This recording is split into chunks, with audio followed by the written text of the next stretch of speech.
It's time for Windows Weekly. Paul Thurrott and Richard Campbell are here. We're going to talk about a big year for Windows 11 updates. And boy, there's a whole lot of new features we'll talk about. Plus, Windows 11 finally has more installs than Windows 10. Took it almost the entire lifespan of Windows 10 to do it. And a little Xbox gaming. A lot of Xbox gaming, including a warning about a version of Call of Duty from the store that you probably shouldn't download. All that and more coming up next on Windows Weekly. Podcasts you love. From people you trust. This is Twit.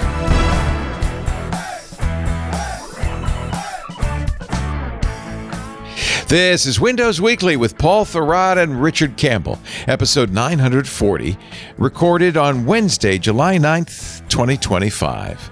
The donkey always wins. Hello, you winners and you dozers.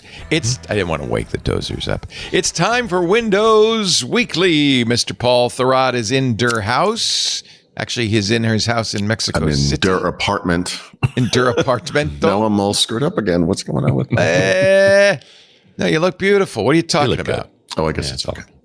I shrunk the window like a doofus. And I like the giant hand reaching in. Also with us, ladies and gentlemen, Richard Campbell, who is in the beautiful Madeira Park, British Columbia. It's not that nice. It's kind of weathery today. Yeah. Oh, it's pretty. Yeah, see, that looks pretty. There's a little bit of blue shot. sky showing there. So. Yeah, look at that. There's been a few squalls through, and there's a bit of cloud layer on Texada. But that's why everything's so green. Everything's very green right now. It's been a good 24-hour drizzle. So. We're in California. We're at the point where things start to turn brown and dry out. Just getting ready for the wildfire season. If you know. Yeah, no, it's perfect timing. Do you know? See, we were just getting to brown grass because we do not sprinkle our grass here, and then the rain came. Sounds like a song. Sounds like a Eurythmics song. All right. Okay. You win. Let's talk about Windows. In fact, let's talk about Patch Tuesday. yeah, which actually happened on schedule this week, unlike our Week D update from 2 weeks ago. Freaking me out. That's weird. What's wrong? That's freaking me out. It's Catch too weird to be on time. Yeah. Yeah. I mean, the truth is we've talked about all this, but keeping track of this stuff is really difficult because it's, when will then be now kind of a problem? So for 24 and 23H2, there are a set of updates. Some are for both, some are only for 24H2. One of them is only for Copilot Plus PC. It's hilarious. Windows 10 also got a Patch Tuesday update. I don't usually mention that, but this one has a semi-important change, which we'll get to. So the single Copilot Plus PC feature is that Ask Copilot addition to Click to Do, which I can categorically state is borderline useless. So enjoy that. It'll get better. It's just the beginning. Okay. I mean, it's like my optimism. I'm going to do optimism. I know. I mean, I appreciate it. But I think we've both been around long enough to know it's not going to get better, but it's a glorified version of copy and paste. So, you engage with Click to Do, you get the shimmery color thing going on. It highlights all the text and graphics you can see on screen. You can select one and then Ask Copilot will be one of the choices. And then it will just paste that thing into Copilot. So then you're going to run Copilot. I don't know. I'm not a big fan of this. It's all about running Copilot. That's what it's about. Yeah, actually, I'm going to step through what I hate about every one of these new features. This probably be the easiest way to go through this. There's that show smaller taskbar icons option, 24H2 only. I think I made this comment last week, but it does make the icon smaller, but it keeps the taskbar the same size. It's nice. Like part of the point of that would be to have a smaller taskbar, but look, we're still working on Windows 10 taskbar features, aren't we? Yeah, exactly. Yeah. I don't have any complaints about this one, but Narrator, as I called it in my article for some reason, has a new feature called Screen Curtain, which is basically one of those deals where it will black out the screen while it reads content aloud. So the point of this is you're probably using it because you have a vision impairment And thus you have no idea perhaps if someone is just staring at your screen and maybe getting vital corporate information from you or something. So this will black out the screen for you, which to me makes tons of sense. On the other end of the spectrum is if you use Windows 11 as an individual, you know that the settings app has like a home screen now. It's not the system view by default. You have this home view which I don't ever find useful for anything, but there it is. And now if you sign in with a commercial account, so an Enter ID, like a Microsoft Work or School account, you can have that screen too. You lucky dog. So enjoy that. Now, I assume your administrator gets to decide you can have that screen. And they can customize it, right? So you can have, right, company specific information, that's fine. I mean, that's fine. Windows Share keeps getting updated every 3 days, it seems. This is the update where you will see a preview of the web content that you're trying to share, if that's what you're sharing. They already do that for images, and there's a bunch of other stuff for images, but including that 3 compression level thing I was talking about recently, which is actually super useful. Mm-hmm. So that's good. This one is, we'll put this one in the half-assed category. When Microsoft introduced Windows Backup to Windows 11, I sort of recognized how terrible it was and pointless, but I also saw the potential for the future where maybe they would turn this thing into something useful. And they are, in fact, doing that. And so one of the major changes coming in the future is a PC migration feature for Windows 10 users coming to Windows 11, or in the future, you just buy a new PC, right? You want to migrate from one to the other. There's something that the phones have had nailed for years. Yep. And actually, I think Apple's got this nailed too. If you buy a new Mac, it is just trivial to be back to your config. I couldn't do this off the top of my head, but Microsoft added this type of capability in Windows 8 and then scaled it back in Windows 10. And then scaled it back further in Windows 11, and then added Windows Backup and started rebuilding it. So much like the taskbar, we're kind of getting back to where we were, sort of. How many years later? Yeah. So there are 2 halves to the PC migration story. The half that has shipped in this update is in the Windows Backup app. And so you will see a landing page and a pairing page, and it will preview what's coming. You can't do anything with it because the second half is not there yet, and that will be added to Windows Setup. So at some point in the future, 25H2 probably, you could bring up your computer. You go through that wizard where the different steps. You sign in with your Microsoft account. Probably you do whatever you do, and it will ask you. Finds a backup you made an hour ago and goes, "Would you like this?" And off you go. Right. But instead of doing it from the cloud, it will do it over the network from the other PC. Right. Oh, okay. And it will probably be more involved than what we have now, just because a tiny bit faster. Yeah. So, yeah. I mean, I'm willing to give this one a shot. I haven't seen the other half of it, so I can't really say. I have now ordered the parts for replacing both my workstations. Ooh. One Intel, one AMD. Okay. And I am going to do bare paves for both. Yeah, nice. These are going to be desktop computer. Well, obviously, I'm sorry. And what did you get for chips? An Ultra 9 and a Ryzen 9. Wow, I just went top for both. Yeah. I mean, I only do this every few years, right? Mm-hmm. And the main thing that got me moving was I met a couple of young kids at a July 1st barbecue who want to build their own gaming machines out of my old parts. So as soon as I have my old parts, I'm like, all right, it's going to be a build party. I'll build the new ones. You get the old parts. We'll build machines together. It sounds like you're describing organ harvesting, but I assume that's not what you're saying. Yeah. When you do the build party, let us know. We'll stream it. It'd be fun to stream that. Figure that out. The Ultra 9, is that, do you know if it's Arrow Lake or Lunar Lake, or what is that? It's Arrow Lake. It's Arrow Lake. Okay. Yeah. Which I figured was the more mature of the chips. Yeah. I mean, there's going to be an update to that probably this year. Well, actually, depending on the schedule. I don't know if they screw around with schedules again. Turns out that's always true. Yep. But that will add, the one thing that's missing, not that it's super important, is the Copilot Plus PC capable NPU. Yeah. It's not an Arrow Lake, but I think the next I got a 5080 in it. So there you go. You want some tops? I got your tops right here. You'll be good. It'll probably play a solitaire pretty well. It'll be okay. Yeah, it will be okay. High frame rates. All Minesweeper, all the time. Yeah. And then the last one, this is actually really cool. So we talked about this maybe 2-3 weeks ago. Microsoft conforms to the legal requirements of the Digital Markets Act in Europe. It has published a website publicly where they show what it's doing to each of the products. It only has to do things to Windows and LinkedIn for some reason, but and I sort of appreciate the openness of this, but also B, they're not really quibbling about it. They're like, yep, no, we get it. We're just doing it, just like Apple's doing. They're very similar. So I don't know, 2-3 weeks ago, a month ago, maybe, they announced some further changes because there were some things they were doing that were still not compliant with the DMA, most of them related to the web browser. And what it basically amounts to is you'll be able to, I think you today can already do this, maybe uninstall Edge if you're in the EU or European Economic Area, but also changes how default apps work. So default browser in particular, it actually gives you everything, not just part of it. And things like that. So this is actually pretty useful. And last week I had an app pick or somewhere in there, something about WinToys, which is a free utility you can get in the Microsoft Store. Different from which Power basically, Toys. Yeah, yes, yes, but there's probably some overlap, but this is a lot about, it's basically like just surfacing things that are registry changes or policy changes in just like cohesive. Power Toys is more utilities.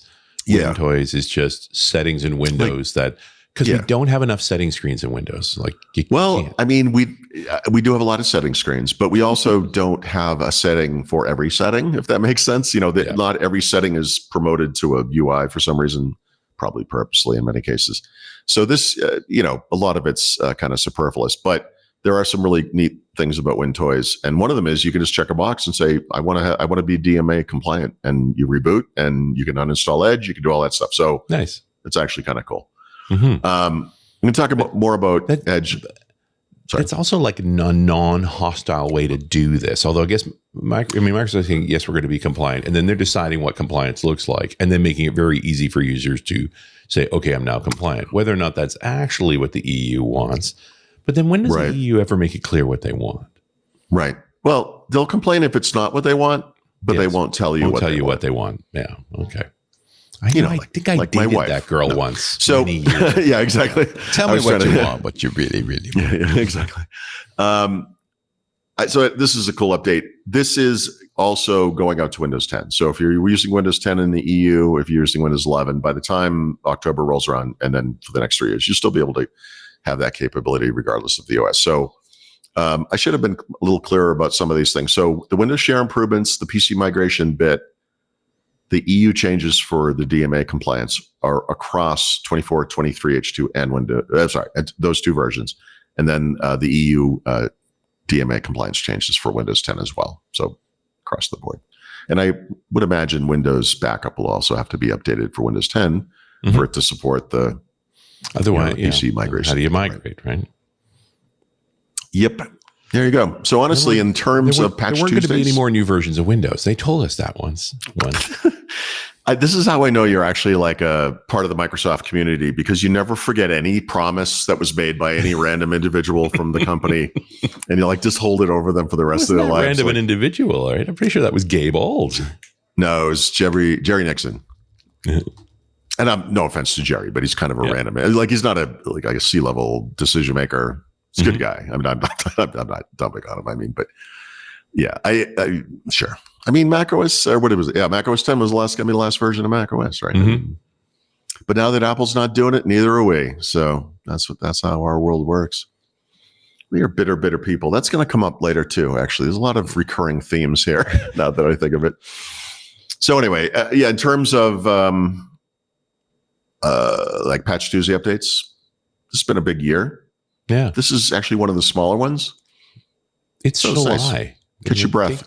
I hope that everything slows down in July. They actually do take some holidays and things.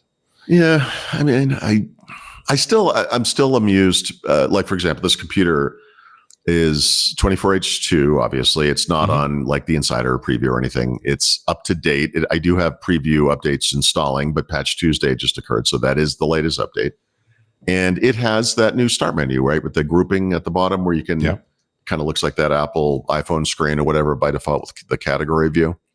But it doesn't have the thing on the side, like that weird little cancerous phone link growth thing on the side. Mostly because I just brought it up, and I'll probably add it later. But I had, when I came here, I have 3 computers here. Yeah. And I brought, I don't even want to say this out loud. I brought 4-ish computers here. As you do. Well, I'm reviewing laptops and stuff. And yeah, it's always a question of what you leave behind, not what you bring.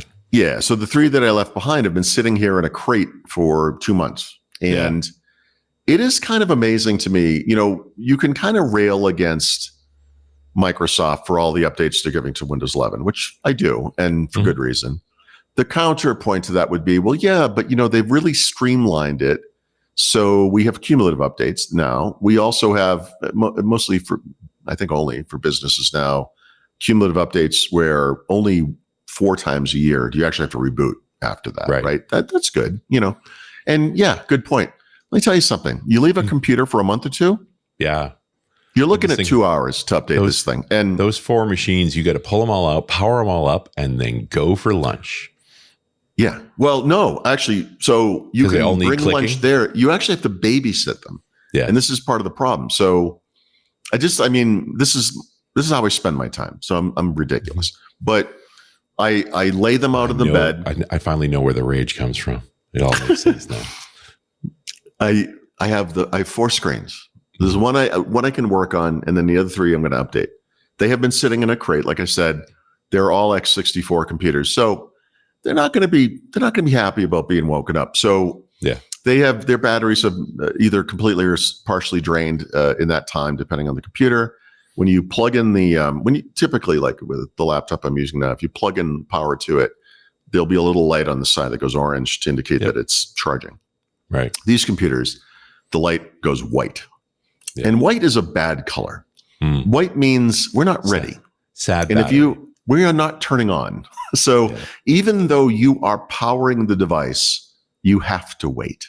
And if you try not to wait, it will complain. It will do little blinky lights on the keyboard. It will do everything but power on the computer. Actually do what you want to do. Yep. So you give it a minute. It's fine. You boot up. It takes a while. It's a boot. We're not coming back from sleep here. These things are coming back from the dead. Yeah. Every single one of them was configured with Windows Hello facial recognition. Every single one of them failed to do that. And I had to type in my PIN. Okay, fine. 2 of them, OneDrive has a problem. OneDrive is out of date or something. I have to sign into that again, whatever. Okay. So I go to Windows Update.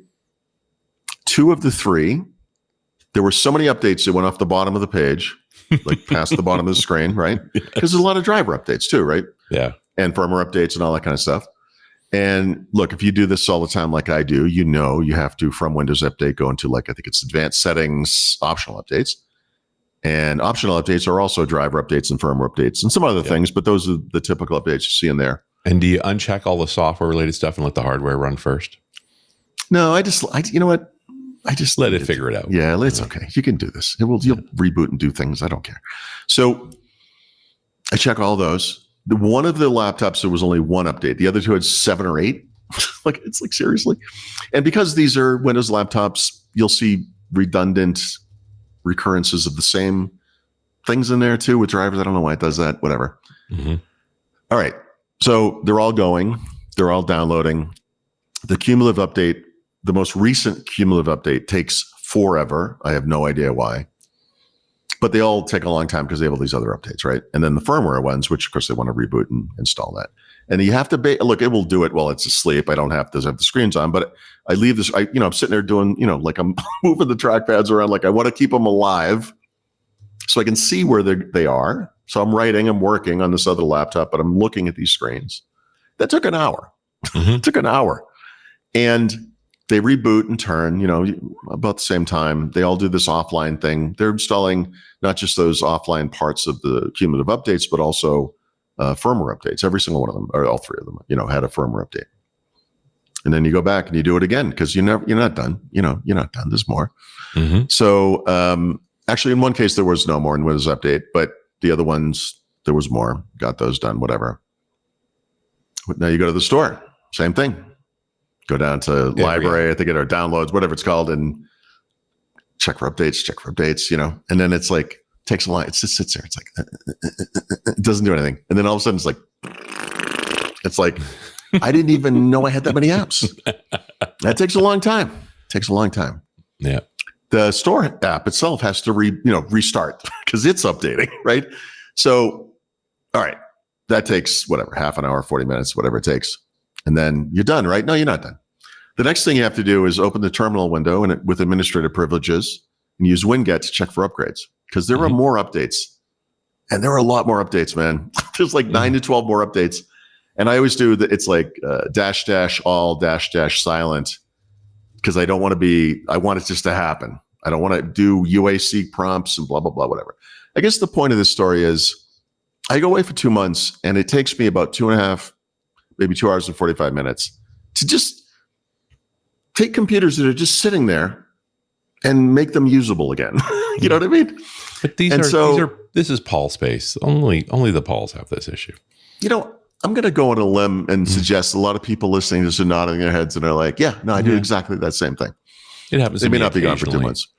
Yeah, it's how I spend time. But you also have another machine with you that is up to date so that you could just stare at those ones and be amused by them while still doing something. Yes. No, I got writing done during this. I didn't.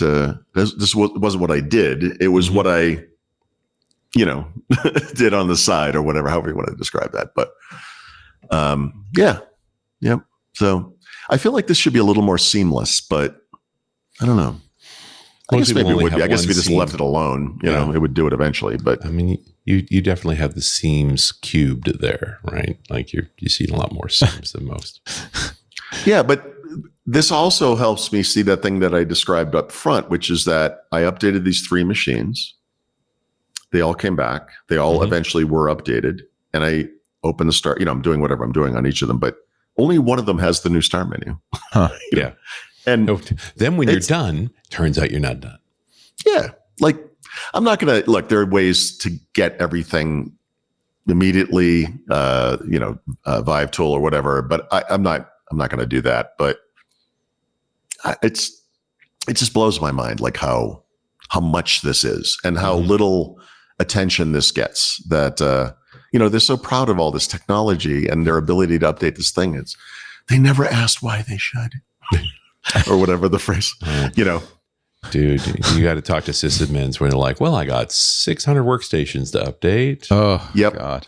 So, yeah, there's a part of me that understands the user point of view where it's like, IT is the blocker. They say no to everything. But then I see stuff like this and I'm like, yeah, there's a reason they're saying no. Andy in our YouTube chat once, it says most of this can occur in the background, right? I mean, can you use the computer? Yes, of course. Yeah. Yep. So sort of. Sometimes, it just kind of trickles in, and maybe. Yep. Well, some point you have to it will. Yeah, but the part of what I do is I'm working on the book. I'm working on stuff for like the hands-on Windows videos, whatever. Keeping these machines up to date is actually important for what I do, but it's also kind of a known quantity when it comes to it rebooting or changing things or whatever. Like I want these things in the same state.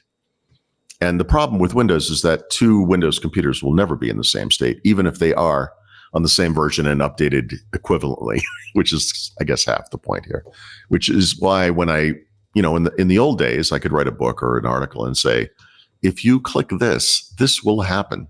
And now I have to say things like this. If you click this, you may see this.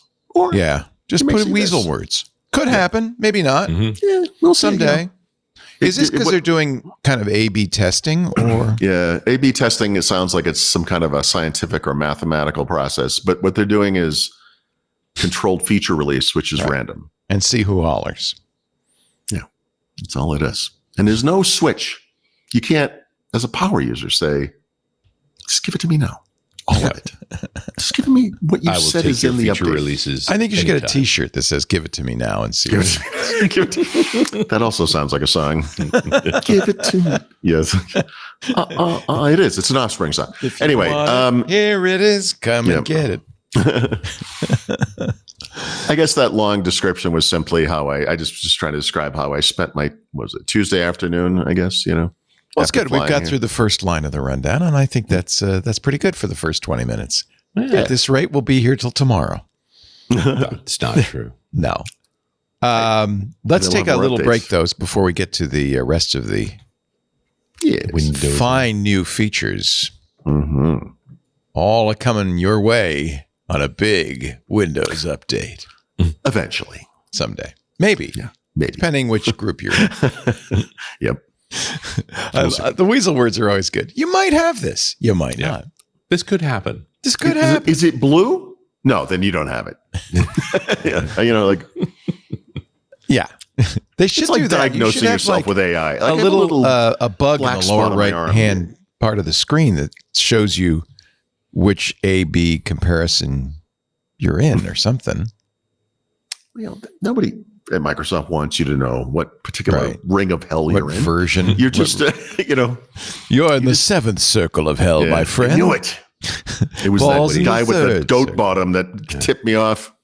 No, I don't know. It's There was Nobody asked the guinea pigs their opinion. That's true. You wouldn't. Otherwise, you wouldn't be a guinea pig, Yeah.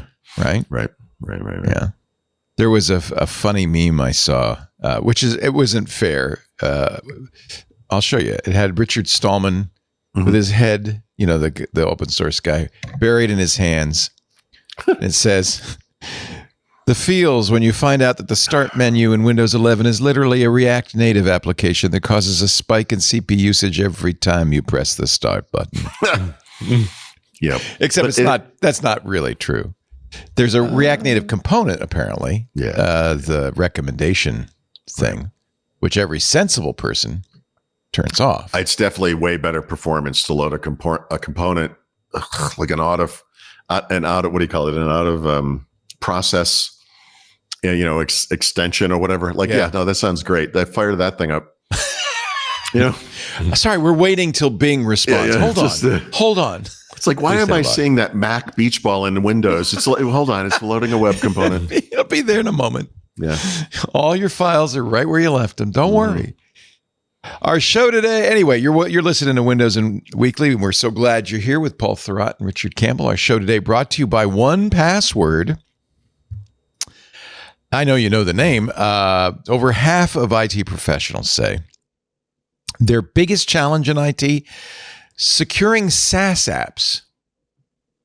See, there's a growing problem with SaaS sprawl, and that, I think a lot of this is contributed by AI, right? And then there's this shadow IT issue because users, you know, like to do their own thing. And it's not hard to see why this is a problem for IT pros.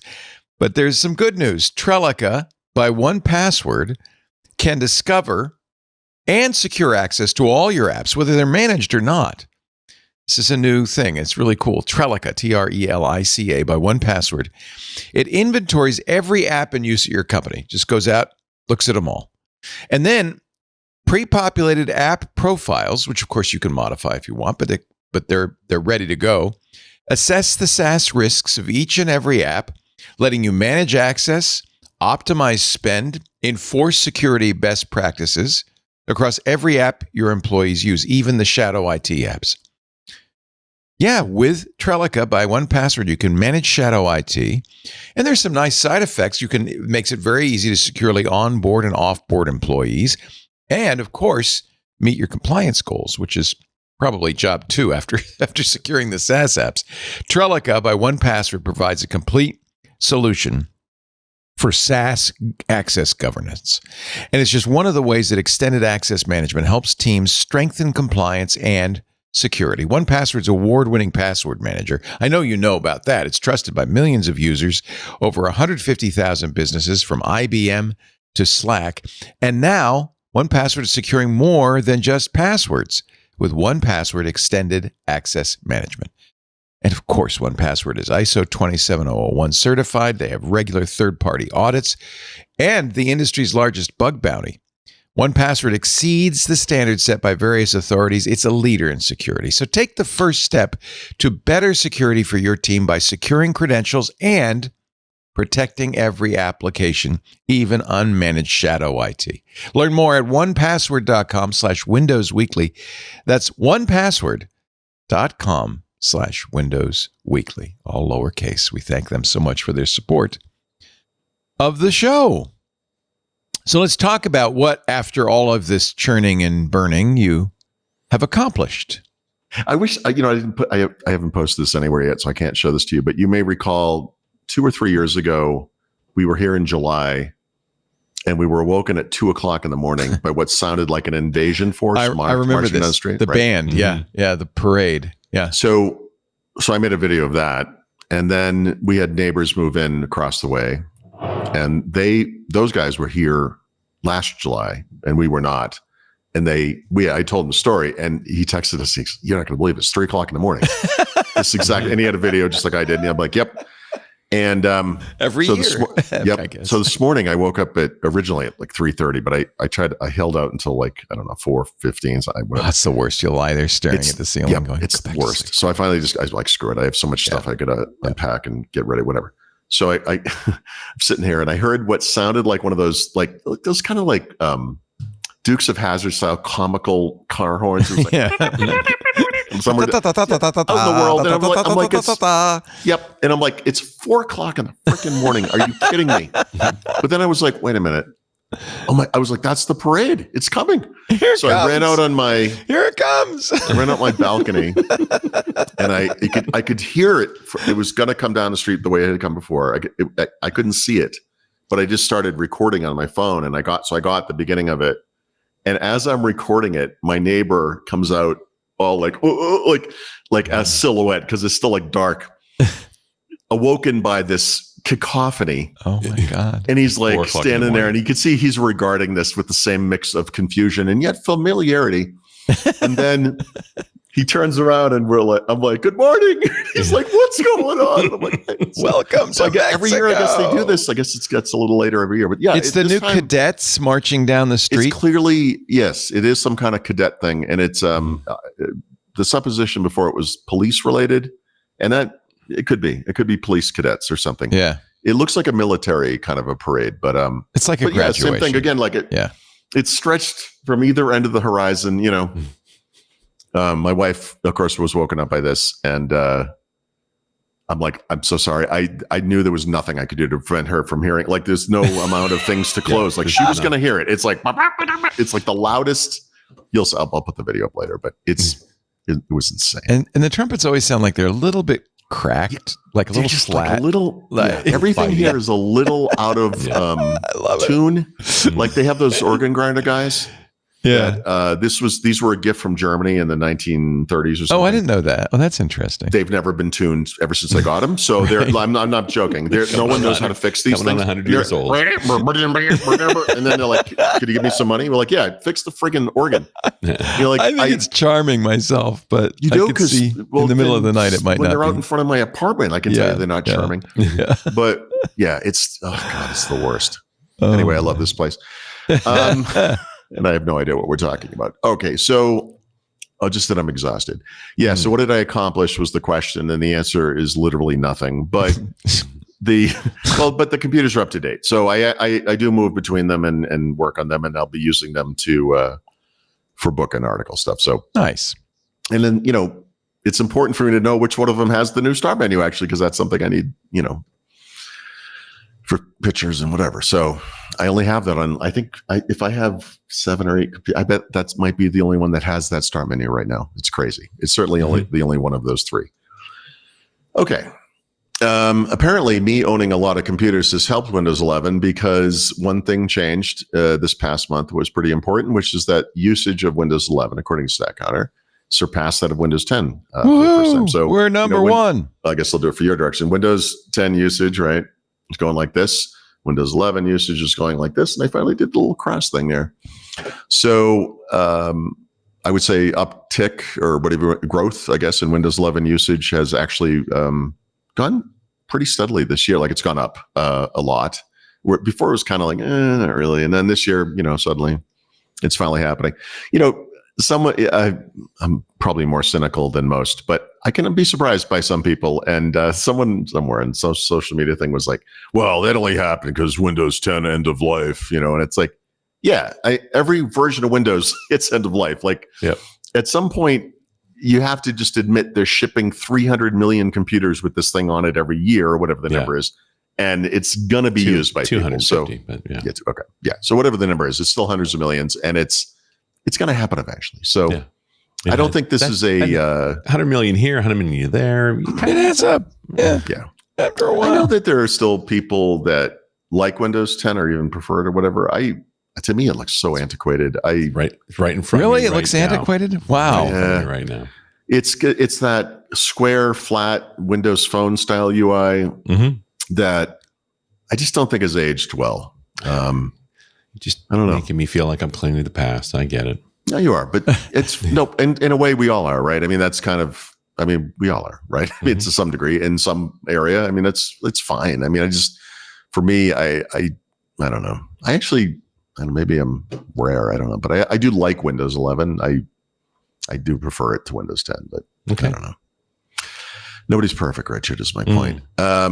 So, yeah, I mean, whatever. This was going to happen, so it happened. There you go. And it's not even 4 years. I mean, I didn't look this up. I don't know how long it took previous versions to do this kind of thing, but the Windows 10 numbers were skewed by the fact that Windows 8 was such a steaming pile of whatever that nobody wanted it, and everyone was ready to embrace something that would give them that kind of Windows 7 experience and be relatively clean and just work and actually work like a computer and not like a tablet.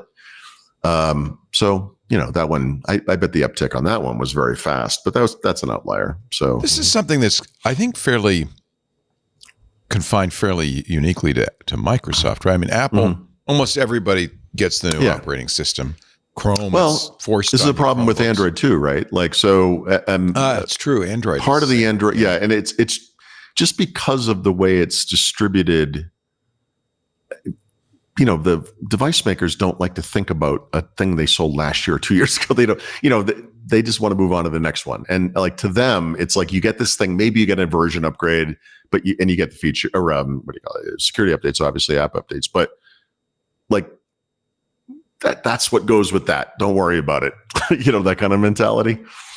But I don't know. I look, Windows 11 was, despite the artificial limitations, was broadly compatible with PCs that were, for the most part, able to run it well. And then by the time you get to 2025, it's like I don't even understand the argument of I have a 6th gen Intel Core processor with 4 gigabytes of RAM or whatever it is, and I should be able to run Windows 11. It's like, I don't know. Yeah, no, maybe move on. So anyway, we're moving on. It's happening. Yeah, it's finally happening. I bet the big holdup here was actually the enterprise, honestly. I'm sure they viewed this with great suspicion. Yeah, they still do. Yeah, they should. They're not wrong, but they're also, can't buy 10 on machines anymore, so they buy it with 11. So a lot of migrations is just new hardware. Yeah. And the rest are now. That's fine. It just happens on its own schedule. And it's fine. Look, the compatibility thing is pretty much the same across the board. Obviously, anyone who is watching the show has some pet peeve feature in Windows 10 that they don't get in 11, especially like the taskbar at the top. Apparently, all 3 people that do that are watching the show and are really upset about Windows 11. But, this is the old, you don't upgrade until it's SP1 back in the day or whatever, right? Yep. This OS came in hot and fast and unready. Yeah. And it wasn't until, I would argue, maybe even a year ago that I would say, okay, like across the board, it's kind of where it needs to be. And it's kind of cheap to say years later, like, this is what they should have shipped in the beginning. It's like, yeah. But yeah, first version of XP wasn't great either, Right. That's right. Yep. I always tell a story, like XP became so beloved. Yeah. No one wanted to give it up. When that thing launched, nobody wanted it. Nobody. No. Like it was Windows 2000 with the Fisher-Price interface, yep, right? Exactly. And that's exactly the way I described it. I later met the person responsible for that. He was very upset with me. Mm-hmm. I also called it a sea of blues and greens, Nice. But by Service Pack 4, and they gotten over the SP2 stuff and so forth. Like that's the thing everybody remembers. It had USB support. Yeah, everything worked. Yeah, exactly. Yeah. They had good security, especially on Wi-Fi. Mm-hmm. Firewall enabled all the time. They had all the protections for web browsing, et cetera. Like, yeah, I mean, when they shipped that thing, Jim also went on vacation, got a phone call. You might want to come back. We have a small problem. It turns out UPnP is super buggy and is being exploited right now. And we put it in every Xbox. So just, I had a preview of that when at the launch event. I was in New York, when they launched Windows XP, and you bring up a laptop. But this was the first one that had integrated Wi-Fi capabilities, and with the story about, two profiles. If you have two, why can't you have 3, 5, whatever? And he goes, no, that's impossible. I opened a laptop at the event, look for all the Wi-Fi networks, and there were 100 of them because Microsoft had Wi-Fi networks everywhere for the stuff they were doing. But because it was Wi-Fi like 1.0 or whatever it was called, there were no passwords for anything. It was all open. Mm-hmm. So I could get on any Wi-Fi network I wanted. And I did. I took a picture of it. I browsed through the Microsoft machines that were on the network, and you could browse through the parts of their file systems they were sharing, which they didn't know they were sharing because Windows, again, not always in the most secure default configuration. And you could copy files from their computers to yours. Yeah. And I noticed that at the launch. I was like, this doesn't seem safe, But anyway, we got it there. I remember when cable modems first came in at my neighborhood, and it was basically an open network across the board. So, exactly. I had that exact experience. Yep. Yeah, made a text file explaining how to secure your machine, just dropped it on people's desktops. What you just said was exactly my experience. It was like my network neighborhood or whatever at the time. This was in Phoenix in probably 95, 94, somewhere in there. Well, 95, I guess 95 probably. And my friend Brian and I would we could print to each other's printers because they were shared on the network. Yeah. So I would wake up in the morning to some like bitmapped porn photo, like on my printer, and it's like, thanks, man. That's exactly what I wanted to waste my ink on. But yeah, that was it took us a while to solve these problems, but they were also self-inflicted. And they shipped. That's the amazing part. They shipped. Yeah. Yep. Well, I remember the big shift in XP2 was that they turned on that firewall. That was a big deal, right? Yeah, that was the trustworthy computing thing. It was literally because of what had happened with XP. They halted development of new features and new, OSs, whatever. Put a bunch of Longhorn guys back on XP, and we're like, fix this, Yeah. And arguably, part of Longhorn's problem was that most of the senior guys were buried in SP2 for 2 years. Right. That's right. Ah, interesting. Yeah. No, they did right by it in the sense that they gave it away as a service pack. Yeah, right. They really did significantly improve the security of the system. They learned a lot from Windows Server 2003. They had done this work before for that. And this was the thing that led to the first 64-bit edition, remember, of Windows, which was XP, like XP, whatever they called it, 64-bit. XP64. Yeah, essentially server, with the desktop stuff turned on. I ran it. Yeah. I was that guy. Why not? Well, because all the other stuff wouldn't run on that machine. Yes. It got a delicious 15 minutes of battery life. It was great. We've come a long way. It's so easy to forget how bad it was. Yeah. Not so long ago.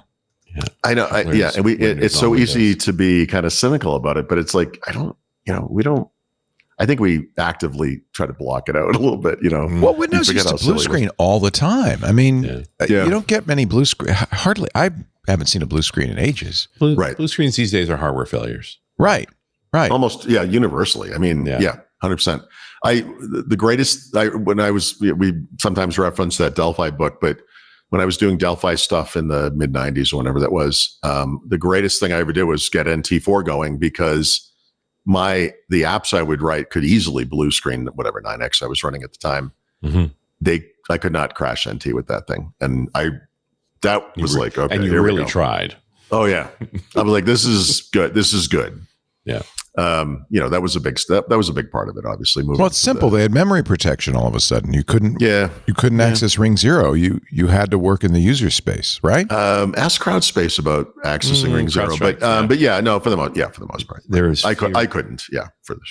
One of the pushes for Vista was trying to drive the video drivers to Ring 3 and ultimately had to back off on it because it just was crippling everything. And then they had driver quality problems in Ring 0 with all new driver model. And another thing that went wrong. Well, we were talking about this yesterday on Security Now. Steve Gibson was reminiscing about when Microsoft, for performance reasons, decided to put GDI into Ring 0. I was just going to say that. So the dual-edged sword of NT was it ran so slow on existing hardware compared to 9X or whatever, or 3X, that they had to do that. And then the second little, not fatal blow, but the second big problem they did was when they did IIS and they had like something called the NT option pack. Yeah. They put Internet Explorer in there and they made it the shell. Yeah. And I'm not, this is unfair, but it's also fair. The children who were working on IE were in no way the seasoned engineers who were working on NT, and allowing that nonsense into The server. the file system, into the deepest parts of the kernel, et cetera, was a huge mistake. And it took them a long time to dig out from that one. Yeah. So yeah, look, they got it right eventually, but just getting NT into shape for consumers and individuals was honestly It was hard. Huge. job one. It was a big deal. Yeah, big deal. Okay. And in hindsight, somewhat understandable that the first versions of XP would be a little raggedy, but eventually it got good. And then Windows 7 came out and it was fantastic. Yeah. No, I mean, Walked right by Vista there, just like that. Just what was that again? Vista? right. Actually, I liked Vista NT was- 3.5. I understand why you started using that. That was yeah. Yeah. that was nice. The most solid Windows machine ever ran was a 351 machine running right. Psi-based SQL Daytona, server. I think was that To one. this day. No yeah, GUI yeah. on it at all, and that thing was bomb proof. It just went day after day. Yep.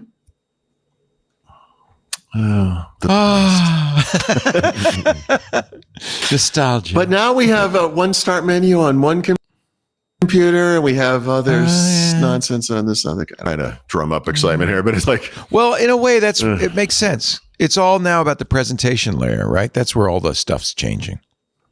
yeah. Because we got the guts pretty well down. Yeah or no? Well, maybe no, right? I mean, honestly, there have been important security improvements. I mean, I can't say in every Windows version per se, but honestly, probably. I mean, Okay. All yeah. right. I mean, yeah. I guess it's there's always when's a new, has the driver model changed? No, it's just many times, yeah. Yeah, but not I mean- for a while, right? See, there are actually big changes coming to drivers or over the past year or so, and then into the future, right? So Microsoft is taking over the printer driver stuff, right? They're kind of taking that's that the main away. things happening. Good. That's the big one. But there's always another threat. That's the thing. So you can. I always think of this as like the TSA mentality, like, oh, they did something bad. Let's like overdo it and protect against that. It's like, yeah, the guys doing that have moved on to the next thing, and they're in security. There's always a next thing. So Speaking of which, TSA has announced that you no longer have to take off your shoes. yeah, take that, shoe bomber, Rich. What was that guy's name? Richard. That guy trying to light his shoe. I don't know why I know that. Yeah. Is that a He looked 12 like years later. he looked like a real Mensa kind of rocket scientist type. a smart guy would use electric igniter? Why do you have a shoe really? lighter. A fuse? He's like, I picked the one that had no fluid in it, and now it won't start. Guy next to him is like, what are you doing? dude? Can you just read a magazine or something like a normal person? Stuart, this guy's trying to light his shoes on fire. Yeah. So because of this imbecile, we've been taking off our shoes like For jerks years. for the past 15 years or Yeah, something. a long or more. time. Yeah. It's unbelievable. So you have to have a real ID though. Right. So if you have which is hysterical. No, I have a fake ID. Okay, well you better take off your shoes. Well, you better have two of them then. Okay. Okay. Two fake IDs is okay. Yeah. I don't know. Anyway, our world is insane. What can I say? No. Oddly, there's not a lot going on in the Insider thing. There was a single Canary build, unless something's happening as we speak, by the way. That could be happening, actually. No new features, just some bug fixes. Not really. Wait a minute. I got to show you this. On the FBI website, there's a historical the picture shoes. of Richard Reed's shoes. Oh. There you go. Is one of them it's a little slightly piece of singed? America Is that what history. that is? On the right side, is there like a hole in it? Because Yeah. Where the he explosives actually melted went. part of it. Yeah. Oh, brother. Tried to detonate. Listen, I blame this guy for every sockless, sandal-wearing idiot taking their sandals off and putting their feet up on the wall of the plane. It's their Come on, fault. man. It's his fault. You got to wear shoes and socks. Just do it. Oh It's my not good. God. The guy's wearing a muumuu. He's got nothing on his feet. What's happening? So what's his Hare name? Richard, Krishna. what was his last name? Reed. What, Richard Reed? Richard Yeah. Reed. Yeah. Why does it sound familiar? It's been Got 20 3 life terms plus 110 years. Yeah. 24 years? Yeah. We've been taking off our shoes. Yeah. And now 24 years later, the FBI has Finally, it's decided. like, okay. So many people probably Velcro, just slip on shoes now. They couldn't tie their shoe, just like they couldn't tie a tie, Totally. I 'cause see they don't ads all the dress up time anymore. for shoes for going on a plane so you could slip them on and off easy. Oh, yeah. I always go wear slip-ons for flying. For sure. Yeah. Not anymore. Yeah, you don't have to now. Our You can- long national nightmare is over. Back to hiking boots. I'm delighted. we have other Lace problems. them up. Lace them up. Flying or otherwise. Okay, so blah blah blah. Let's see, Canary, nothing there. And then, so this one was actually interesting to me. This is one of those recurring theme things. Microsoft Edge, a controversial browser. Yeah. Come on. There's been some good work going on there, and a big chunk of it has been a series of improvements to the user interface of the application. Not necessarily like the rendering or any of the other things you might associate with performance, although there has been some of that too, to get these components all to run faster. So they've come up with this new way of creating a responsive user interface. It's not like, I think in the past, it was basically this web technology like React or whatever, which can be slow, obviously.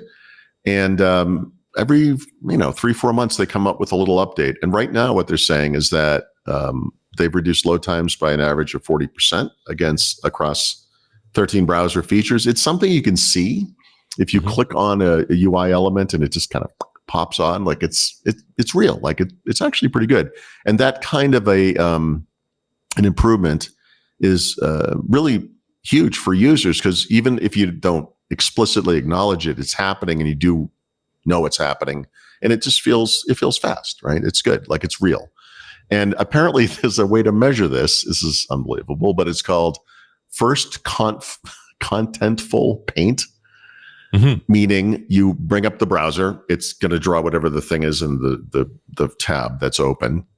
If you can get that thing to happen below 300 milliseconds, the user is happy. Right. Like they actually recognize These are the that. magic numbers. Yep. Yeah. And the latest version of Microsoft Edge is the first browser to achieve that score. They have an FCP score below 300 milliseconds. Mm-hmm. So we're going to talk more about Edge later, but I will say it doesn't completely obviate the problems with the browser, but as it turns out, you can almost completely obviate the problems with the browser, and there are good reasons to use Edge, and we'll talk about that later. One of them is, like you're mental. No, I'm kidding, but that's good, and that's Windows specific. I mean, obviously, Edge is cross-platform, and I'm sure there are improvements elsewhere as well, but you're going to see the best results on Windows because, Microsoft. Yeah. So there you go. That's their rendering engine. Yep. All right. Optimizing Chromium. Yeah. Microsoft Teams, everyone's favorite app, until they use Slack and then they realize the grass is really greener. Nobody loves Teams. Nobody loves Teams. Nobody loves Slack either. It's okay. It's fine. Yeah. They're both terrible. I like apps where you get notifications and they don't clear in other instances of the app, maybe on mobile or another PC. I love that. I love it so much. I love having to manually open an app on my phone to get rid of the little dot, even though I've already handled the conversation in question on some other device. I love it. And I would say Teams and Slack are equally awesome in that regard. Teams is inarguably one of the most full-featured apps Microsoft has ever made. It matured at such an incredible rate, plus or minus a year or two of the pandemic. It was the singular focus of Microsoft 365. Really good job. So good they got in antitrust trouble. But somehow they didn't do a threaded view in the channel. They've been talking about this for forever. I know. This has to have been on the original list of features we need. It has to have been. On the first bit, and out of the first build, it's like, we'll get to threading. They consolidated the consumer and work clients of this app before they did this. That's incredible. Yeah. But they just did it. So there's one less thing to complain about, I guess, unless you don't like threaded view. No, they're going to be very angry with threading. It's inevitable. You can never do threading right. That's impossible. Right. I mean, it's not multi-threaded. Yeah. Okay. So that happened. I said I wanted threading. I didn't want this. Yeah. There was a big Samsung event today. So they have those unpacked events, I think, twice a year. This was the one for the folding device thing and things. There are about multiple versions. I sort of drifted off when the price tag of $2,000+ for the bigger the folding phones. I know, for a phone that folds came up. But there are a bunch of Google AI features. This is something they've been doing over the past couple of years with Samsung. So a year ago, January, this past January, a year ago, August, and then now, there's been these features that, because Samsung always has the highest end processors, et cetera, and they have this big partnership. A lot of on-device AI stuff. It's maybe semi worth looking at, but tied to this, Google announced a surprise Pixel drop. So if you're a Pixel user, you may know that you get a Pixel drop, every quarter, right? And there's usually like dozens of new features across, phones, tablets, watches, Android Auto, whatever it is. Pixel, I guess, Pixel features. And in addition to Android features, right, which also Android also gets new features, I think, on a quarterly basis. The last one of those was in June, but they had a surprise one today. And the reason they did that was because these things are also coming to Samsung devices, right? And they didn't want, their fans to be like, what about us? So they just released an extra Pixel drop. It used to be called a Pixel feature drop. They're all AI related, and they're all actually really useful. So only for Pro and Pro XL. What's that? It's only for Pro and Pro XL. Well, each of the features it depends on the feature, right? So the first feature, which is Veo, whatever, 3, the video generation model, used to be something that was tied to their high-end $200 a month, researcher type SKU. But about a week ago, they made it available to anyone who's paying the $20 a month, whatever. They keep changing the name, but I think it's just Google AI Pro. I think it's, you get 2 terabytes of storage and you get all the Gemini stuff, right? So, what's happening? Oh, this is the video. This is the video. Yeah, it is amazing. It is amazing. And the this is all AI generated. Is particularly good. Yeah, no, it's really good. Yeah. So this is honestly not really tied specifically to Pixel, and you do need that subscription. But if you did buy a 9, you got this subscription for free for a year, so you can play with this. So that's that monkey's good. He's better than the organ grinder guys here, ironically. Maybe they should get a Pixel. Yep.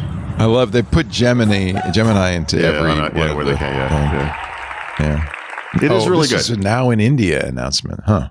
So there's also, Google has the what's it called? Not click to do. It's called circle to search, right? And this was like one of those ideas is okay, so we have a phone. It's a touch device. It could be a tablet too, but we want to be able to search that thing that's on screen. So this is basic image recognition, and then you go from there to text recognition to AI. And so they came up with this thing called Circle to Search, which, if I remember correctly, might have actually debuted first on a Samsung device, but it doesn't matter. It's across the board now in Android and Pixel, et cetera. So that's been, updated here and there over time. If you live in the US or India and you have a Pixel device, you actually get AI mode integration now with Circle to Search. So the idea is you circle something, it tells you, Gemini will tell you what it thinks it is, right? It can often be very accurate. But now you can do the point of AI mode is now you're in that conversation mode. So you can ask it follow-up questions and keep going and learn more about that topic, whatever it might be. And if you're playing a game, this is actually pretty useful too. This is on Windows, they have a feature that's part of Game Bar now that is a mini version of the Microsoft Edge browser that will, depending on the game, recognize the game you're playing. And then when you bring up the Game Bar, you get this list of hints for the game. And if it's really well supported, it will know where you are in the game and say, for this part, the way you get by that thing you're having trouble with is this. And then eventually they're going to do the thing where it's kind of talking to you as you go, and it will help you as you play. And that's how it's evolving there. The way that Google is addressing this sort of need on Android is you're playing a game on your phone, and same thing will happen. You're like, oh, I'm really stuck here. I got to pause, go over to the browser, Google it. How do I get by this? Oh yeah, okay, and then go back. You go back and forth. But the way that Circle to Search works is that it happens on whatever screen you're looking at. So now it works in games, and it will see that you're playing a game and see where you are in the game. And it's just a slide up view from the bottom that gives you that experience. Like instead of having to switch apps, you never leave the game. I mean, it is Right. over the game, but you don't have to do that context switch. It's just thing, an which overlay. actually sounds like a good idea. Now, I couldn't see a game on a phone if my life depended on it, but I appreciate that other people can. So that's not for us. Not for us, yeah. And the third one I have some questions about, but they brought Gemini to Pixel Watch, was the Pixel announcement, but actually they brought it to all Wear OS watches, which is why they announced it today, because it's part of the Samsung watch. Samsung probably is the best-selling, maybe Wear not, OS but maybe Wear OS type watch. But if you have a Wear OS 4 Plus watch, it could be made by OnePlus, Oppo, Samsung, Xiaomi, you will get Gemini. And that means when you say, hey, gee, I won't say that because I don't want to freak everyone's phone out or whatever, but it will come up on your watch. You could press the side, I think press and hold in the side button. Obviously, there's an app in there as well. And it lets you interact with Gemini through the watch. And of course, it interacts on the back end with Gmail, Google Calendar, et cetera, all the Google services. Okay. Is it running on your watch? I mean, just 2 seconds ago, we were talking about on device AI, and how kind of primitive it is, relatively speaking, and that I think Google or Samsung, it doesn't really matter, but was the first to do this on a phone. Well, in the Android space, Apple has been doing this. With the Gemini Nano models. Microsoft's doing it with Copilot Plus PC. Obviously, they were doing it before with things like Windows Studio Effects, right? Was MPU feature, right, for in Windows, which only ran on a few different computers, but now runs on a bunch. But Gemini on a Pixel watch, what chip could this be running? It's not running on there. It is no way. So my assumption, they didn't explain this. I looked for this information. I didn't see it. It's going to be out there somewhere, but you must assume you have your phone in your pocket too, right? Like not always, but most times. Or I guess I suppose if you have an LTE watch, it could just go on the cloud, right? Like maybe that is the point. I guess it's cloud-based. But it can't be running on the watch, is my point. But there is an app on your watch. So anyway, it's happening. There's something on the watch. Yeah. Mm-hmm. Which is like, that's just like, no, we're getting very Dick Tracy now. You're going to talk to your wrist, right? Yeah. Hey, this is a topic that's come up before, but like as soon as people started talking into those Bluetooth headset things, I don't even, with rare exceptions, I don't immediately go to this person is crazy anymore like I used to. Like people are always out there talking to themselves anywhere. It seems like they are, but they're talking to something else. I don't know. Yeah. Okay. On the toilet in the public washroom. Exactly. Yes. I've had some interesting interactions with people talking to someone on a phone in the bathroom, but we'll save that for some other day. Good for another. Yes. One theme that's been pretty regular for me, at least this year, has been this concept of how web browsers are about to change dramatically because of AI. Arc. Yeah, and Arc was a big part of it, or obviously, and a big part of that discussion, a big part of the reason for that discussion. The first time you show me a new browser, we're like, this is different. Right. And then if you look at Dia, you're like, oh, this is different too. Opera is doing this with their Neon browser.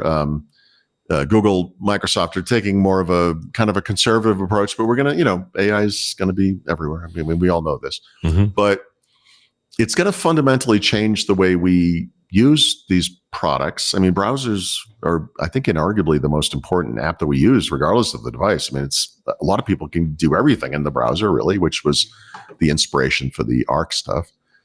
But what that's going to look like is, still up in the air. It's still debatable. Perplexity today, and I haven't had a chance to look at this a lot because it just had 2 seconds before I started to, sign in for the show. I saw this.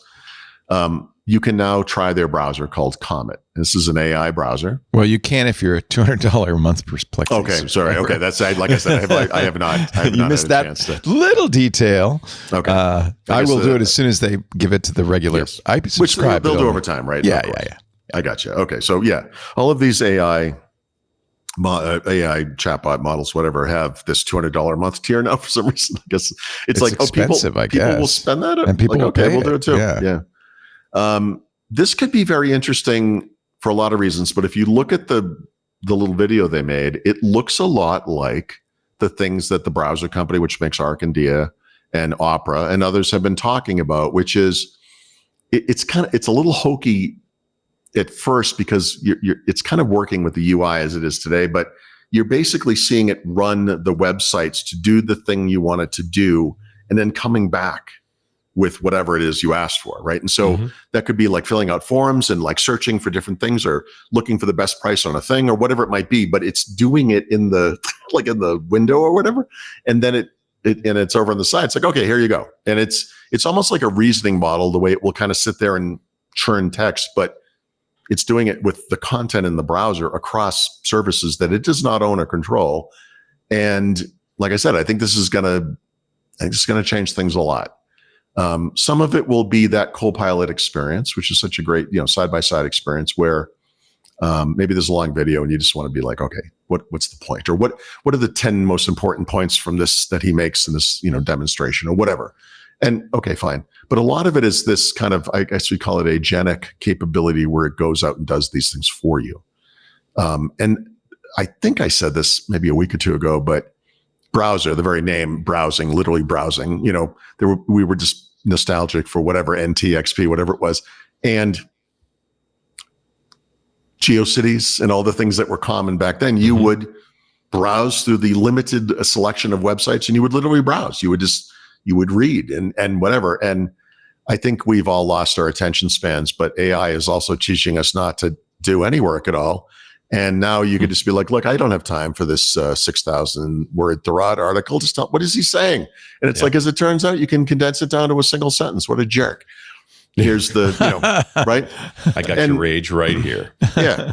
There's a lot of complaining, and then he just says this. Yeah. So, I mean, but or a video or whatever it is, right? I mean, and I think the fundamental change is going to be, well, there's a couple, but browsing as we think of it is going to kind of go away as the primary activity in a browser, right? Yeah. It makes the name a little strange, but also maybe the browser itself eventually goes away because these things will essentially happen in the background. You might have a natural language conversation with whatever bots or agents or whatever you want to call them, and they just kind of do it for you, and they contact you later to let you know. And maybe in the beginning it's running a website, but maybe those websites evolve to address the back end service based model that this is, right? You're heading towards the AR world, right? This is the interface for the browser. Yeah. Just show me what I want to look at. Like, right. I just cat videos at all times. I'm not sure I really want that much AI in my browser, to be honest. I know it's a tough one. But this is like, I have to remind myself of this. This is the argument that one would make against this is the same argument that someone would have made when they owned one of the first vehicles and they knew how to fix it. And then cars got good enough that you didn't have to be a mechanic. Mm-hmm. And they were like, I still want to do it that way. Or we've moved from stick shifts to automatics. Like, no, I want to control there's always that resistance because you have built up incredible skills for the thing that it was, and I do this we all do it. This is not a criticism of anybody. I agree. And I think that's a very real thing. But I think there's also a very real enshittification of everything. Yeah. And I am not sure whether it's the former, what you just described, or the latter, what I just Well, it's technology, so it's both. So I feel like literally, it may just be putting crap in my browser for no good reason. The first versions will be nice, and then they'll get progressively worse. I'm a lifetime reader. I have a hard time reading long things now. Mm-hmm. Yeah, that's true. I read every day. Yeah. Every day. I read in the morning. I read during the day. I read before I go to bed every night. And I struggle with it. And a lot of it is just this kind of implicit training of content consumption that occurs when you have the entire world at your fingertips and get an answer in 2 seconds. So my fear is the Isaac Asimov Foundation trilogy. It's the future. We have all this incredible technology. There is no one who knows how it works, how to fix it. And if those things break, we are devolving back to cavemen. And that's the fear. It's I already am part of the problem. Like if society devolved, the apocalypse happened, whatever it was, you'd have to eat me because I don't have a skill that would be You useful can't to even anybody. grow I your can't- own food, Paul. Right. I can't hammer two pieces of wood together. I can't fix a vehicle. I can't, grow food. I can be food, but that's like literally the only benefit I would bring to this story. Right. And I think we're all going to be like that eventually. Like we're just going to be like the Wall-E guys, like the fat floating things around on in our platters running, chairs. floating around, like here's the turkey dinner. No, that's the guy running the show. Well, then the survivalists are probably right. They're out there chopping wood and storing water and building their own, beehives. Sure.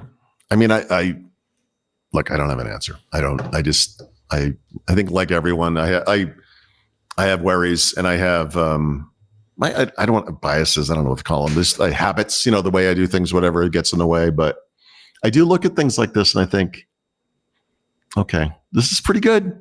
Mm-hmm. It's like,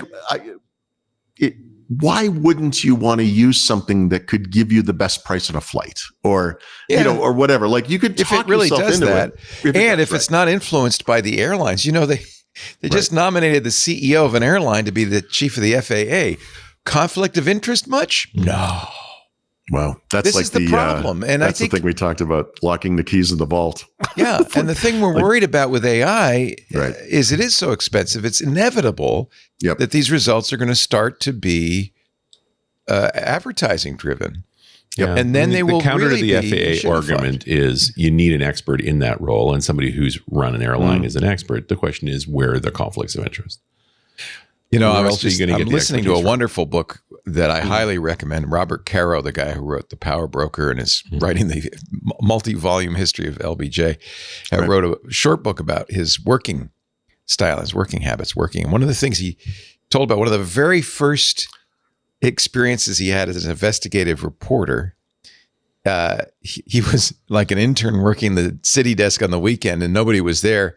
And an FAA representative called and said, "You better send somebody down here. There's nobody here right now, but I have some stuff I want you to look at." And he called her. He couldn't get anybody. So he went down himself. Yeah.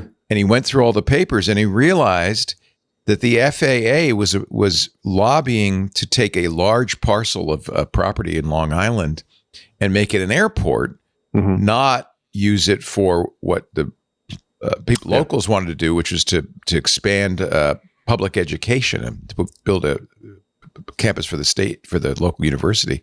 Right. Was this like a whistleblower type? He was it was a whistleblower because the smoking gun was in there was that all the executives of the big companies that were headquartered in Long Island wanted to land their executive jets close to the company. Right. So they were lobbying. I don't know. They were influencing the FAA's decision. And that's just a small example. This happens everywhere and in big and small ways. So you're really putting the fox in charge of the hen house. I was looking to see what direction it was from where I'm sitting, but I'm not in Pennsylvania, so what I just did didn't make sense. But well, from way up north, from my seat like this in Pennsylvania, right over there is a field surrounded by trees that's unused, but it's perfectly manicured. And I've asked about this a bunch, and I finally found out it was because the executive of a nearby hospital lived in a mansion behind there, and he wanted a helicopter pad so he could fly back and forth to work and not have any traffic in an area that has no traffic. In a nutshell. So this guy would just fly a helicopter to work because he's rich and he doesn't screw all the rest of you who don't want to hear that. Yeah. So, but my point being, we're in late stage capitalism, and unfortunately, yes, you have these like stage 4 cancer. Like it is. Like it's very much like that. It's incurable. And it's metastasizing.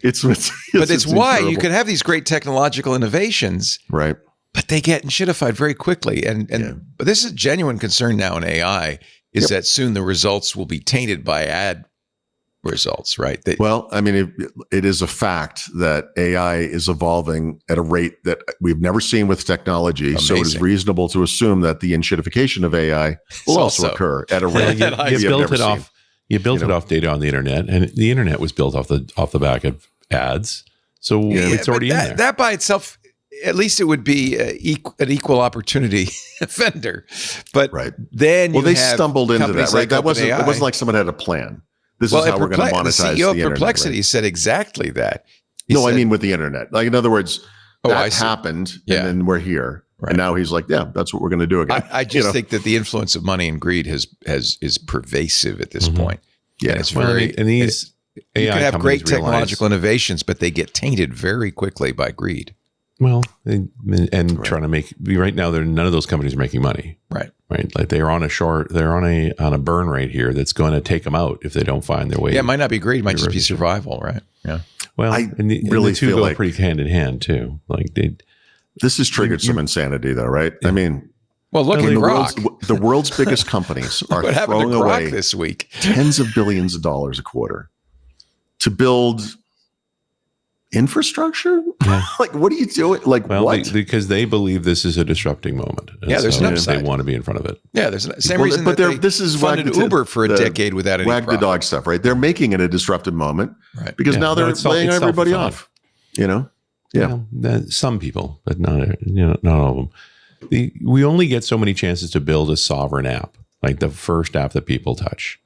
Yeah. Maybe it was Outlook, maybe it's Slack. It's always a browser. It has been for a long time. Most people's first touch of a machine Right. is to open a browser, and And then use now that to they install want Chrome. they want their product to be your sovereign app. So you make a browser. Right. And then this is just basic antitrust that has dated back to the beginning of two people bartering for something, where someone finally has enough power that they move from these win-win relationships where they're doing providing a service to just protectionism and protecting what they have, and then looking for other things they can dominate, because now they have so much money they can afford just to buy their way into new markets. I think The better just mousetrap scenario is pretty to small. temper what you're saying about this, I just want to point out that the Perplexity CEO says its browser, this one they announced today, will track everything users do online to sell hyper-personalized ads. This is from TechCrunch. so. I feel like this is not the way they would market it, but He's the CEO. no, I know. But I mean, but this is also TechCrunch taking that and making it the headline, right? Like, He says, this is the quote. That's kind of one of the other reasons we wanted to build a browser, is we want to get data even outside the app to better understand you. Yeah. Because some of the course. prompts that people do in these AIs is purely work related. It's not like that's personal. yep. On the other hand, what are the things you're buying? Which hotels are you going to? Which restaurants are you going to? What are you spending time browsing? Tells us so much more about you. Look, We plan to. This is the smoking gun. You're too smart for this. We plan to use all the context to build a better user profile, and maybe through our Discover feed, we could show some ads there. Maybe. So here's the thing. You're right. This is terrible. We just talked about why no one cares about what you just said. And it's because we don't read anymore. We don't think. We've all given away everything so we can get to a location in the fastest way possible, Google Maps or whatever it is. Like, when you tell people you shouldn't use Chrome because ... they're like, and then they just use Chrome. They don't care. We've already made this kind of implicit deal with the devil. So I have had people literally tell me, when I've said to them, disable the feature in whatever the product is, Windows 11, Edge, Chrome, whatever, that is personalized advertising. And they say, well, if I'm going to see advertising, I'd rather see something that's relevant to me, which is dumb on two levels, because honestly, personalized advertising is ridiculous. It's actually not any better than actually regular advertising. It's still advertising. Like, what? How about we don't see advertising? Would that be an acceptable outcome? But we're all just like, oh, whatever. I don't care. I don't have to pay for it. Everyone gives up their soul. It's as if, though, your GPS said, the best route would be the one that goes by Arby's. Right. If you would like, So we will order you food with your credit have card, the meats, and it will be there waiting for you when you get there. exactly. Yeah. This will add 3 minutes to your trip. Yeah. I feel like we're not too far from that. That's exactly my point. No, but listen, what you just said to any thinking person is ludicrous, should never happen. But someone out there is like, oh, that'd actually be good pretty idea. cool. Yeah. Right? Why don't we do that? Yeah. That's the thing is, problem. it's with AI, it's easy to kind of hide it, and we are getting more and more reliant on those little bullet points that the AI gives you. And so, No, we've lost the ability to read. We've lost the ability to think, and now we're not going to know when it's wrong, and we're just going to, oh, okay, whatever. Yeah. Who do you think Aravind was talking to when he said that? Like, who was his intended audience? it was actually this new daily news podcast, TBPN. It was an interview. Right. Oh, and so, okay. and that's focused on the Valley. So arguably he was really talking to Google. We're coming for your Maybe. lunch. Yeah. Yeah. Well, You know, and also he talking was at to this time VCs probably and to- negotiating with Apple. Right. Exactly. Like there's what he's showing is business model and why this is a viable Good point. whatever. I'm coming for Google's lunch. Yeah. Doesn't mean he's not telling the truth. No, right. He's saying what he needs. CEOs say what they need But to keep the stock price where it is and make as many opportunities for the company as possible. The truth is another thing no one cares about anymore, apparently, right? Like, I mean, this is the whole world is nuts. Yeah. Mm-hmm. This is the ideal time for AI. Yes. Couldn't have happened at a better time. To a less We're no educated longer populace, qualified. you know, it's perfect. Let's take a little break, come back and talk more about all this good stuff. We've got the Xbox segment just around the corner. Paul Thurrott, Richard Campbell. Our show today brought to you by, I'm happy to say, ThreatLocker. Love these guys.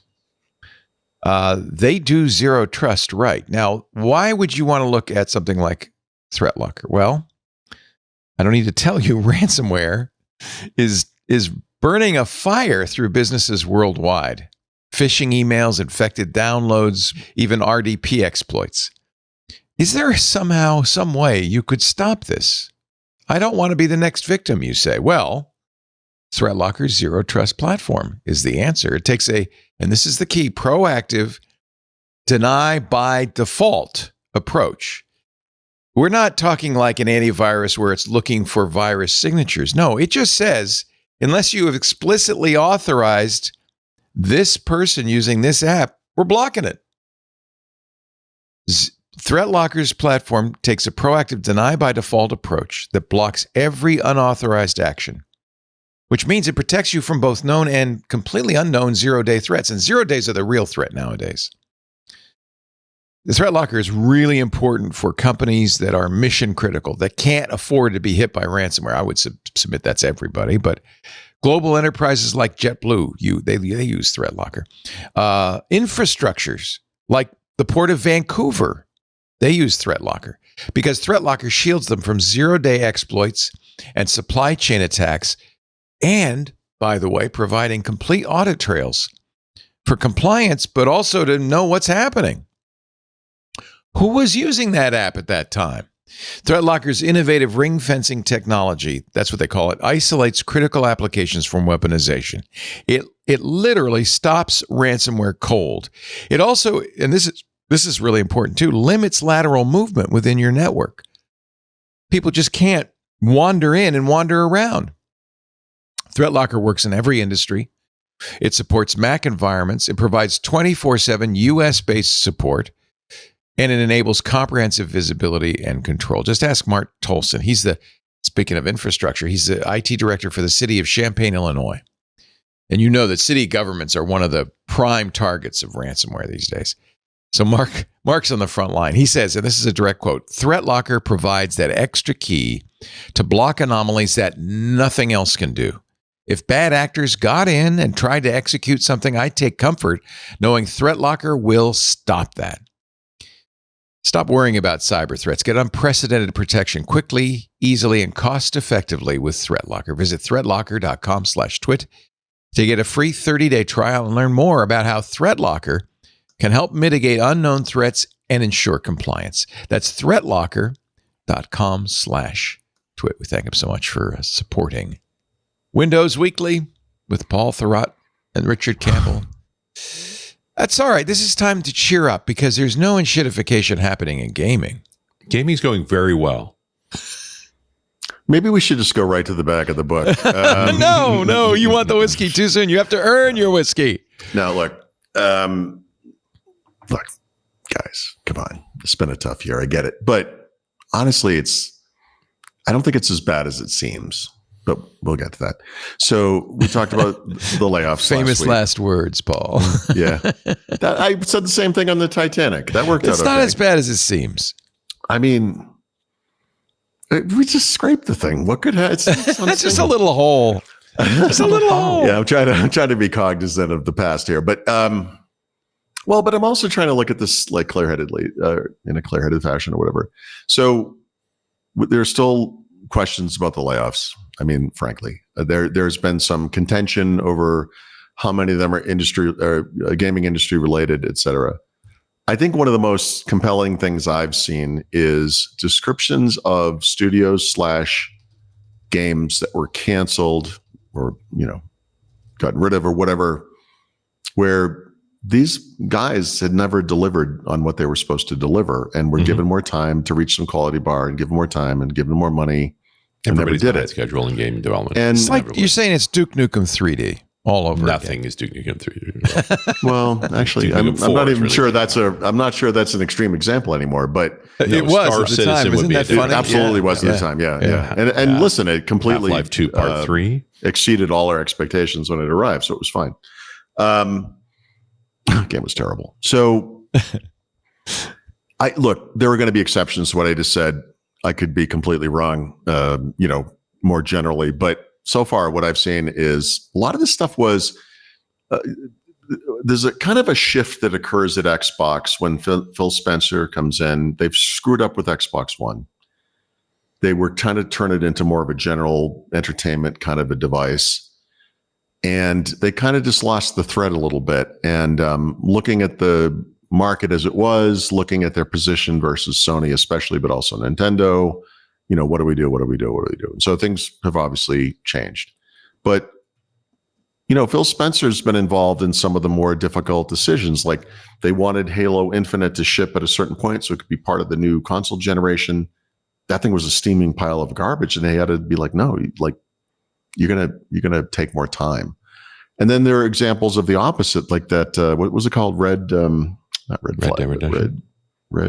it was a terrible game. A couple of years ago, the vampire game. They just threw that thing out there, and it was garbage. That could have used another 6 months or a year, right? Mm-hmm.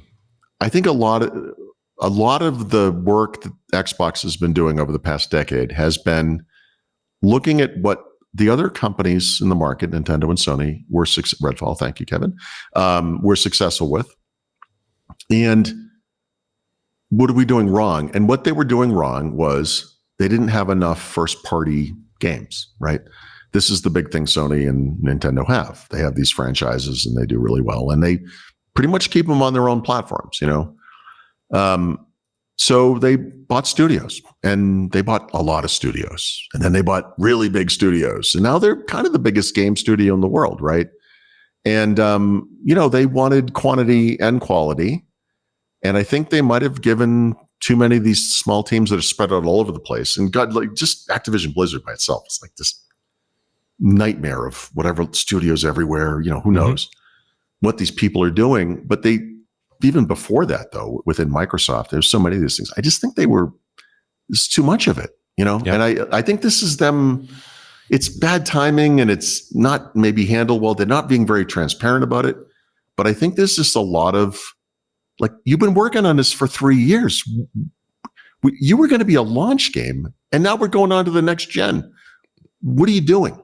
And it stinks to lose jobs. The AI story plays into this too. It absolutely does. Right. There is no better now example. Seeing small teams starting to build extraordinary games using these new tools, and then you're turning around to your 300-person team that's 2 years behind and going, "What is next month's payroll again?" Yeah, you've taken hundreds of people, hundreds of millions of dollars, and you've created nothing, and we could do that for less, basically. I mean, so yes, look, it's hard. I am not saying it's okay or anything like that. But and look, like I said, there will be exceptions. We don't really know the full story here, but that to me, this is a big part of it.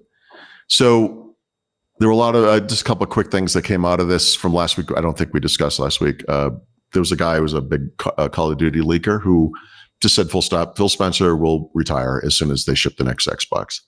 And Frank Shaw, Chief Communication Officer of Microsoft, literally is like, yep, that's completely made up. That's not true.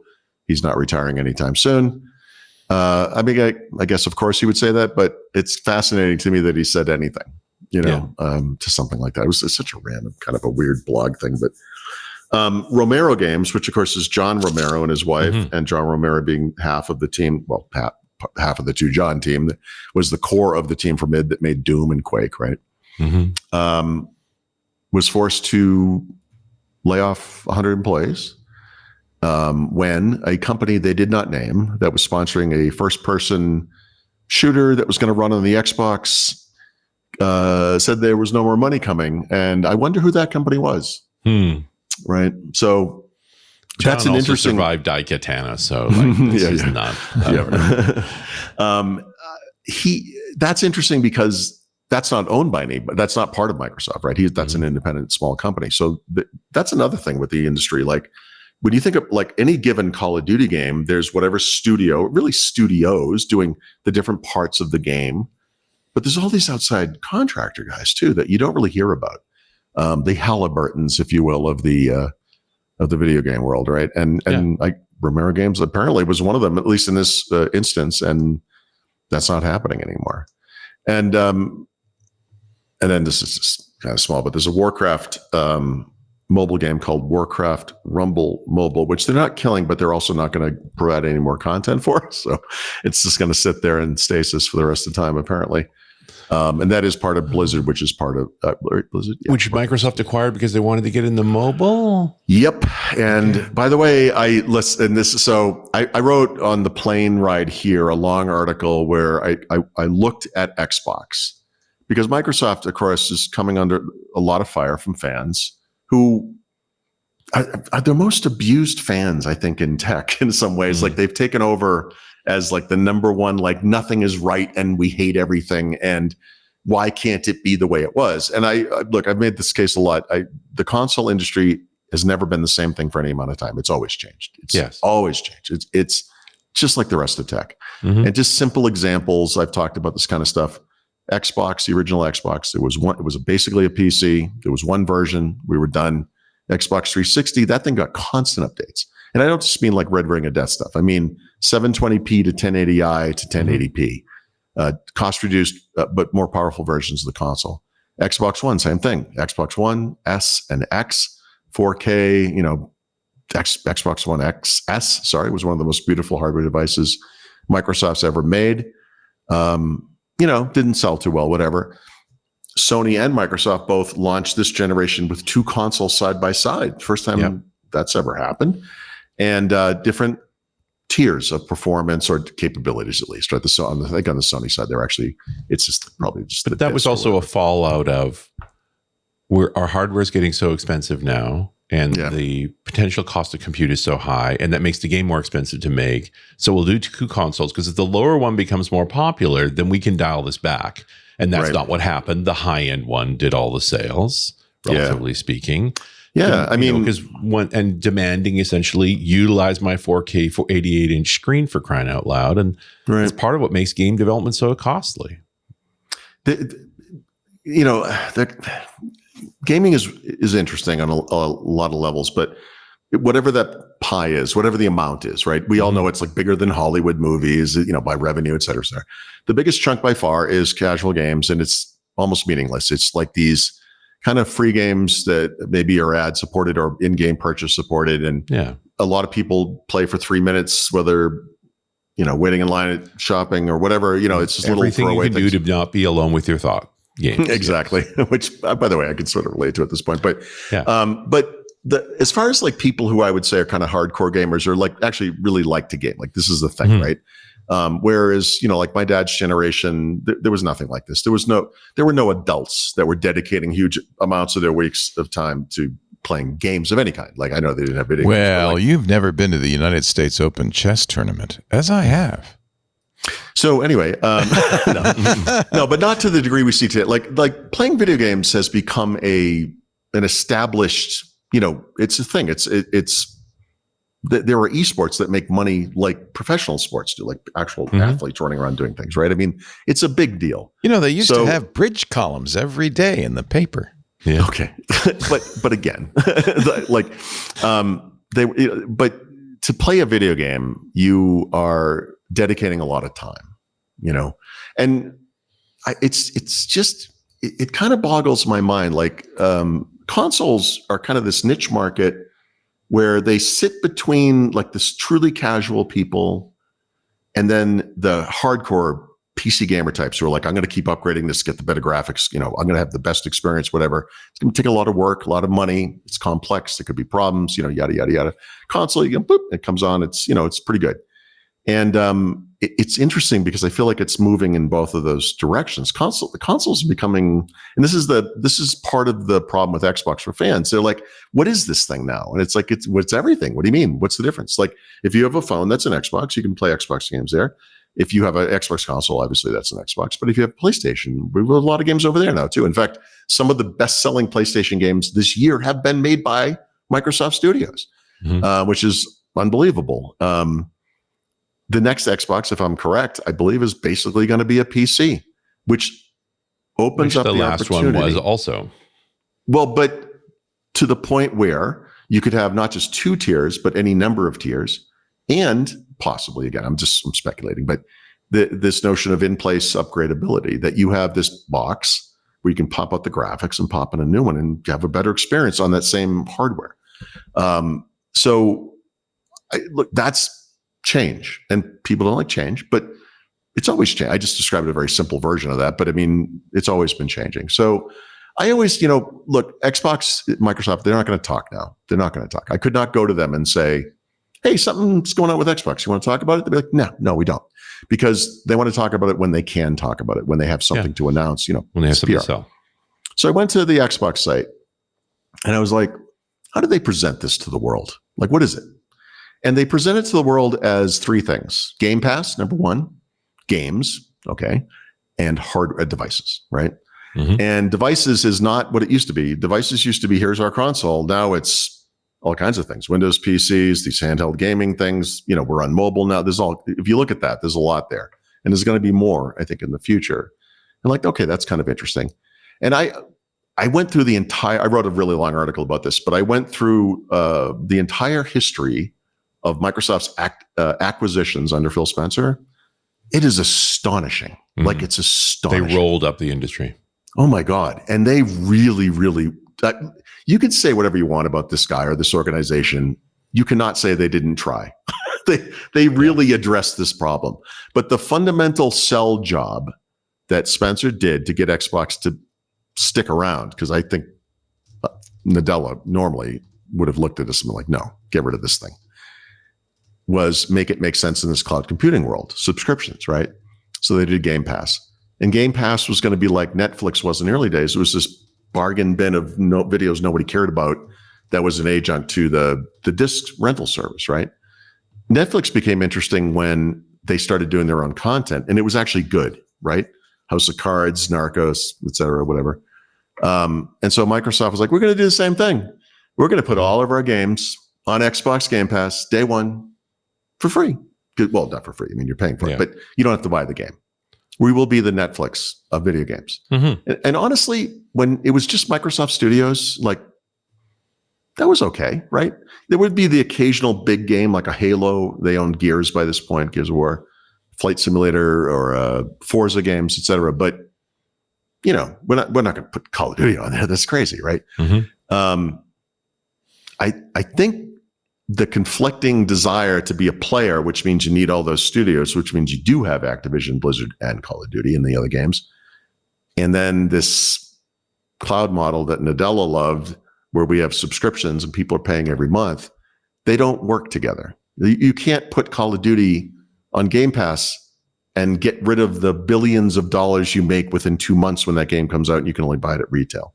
Yeah. Like, those things don't work. But it's the Netflix model works because first the movie goes into theater release for a few years before it gets licensed over to Netflix.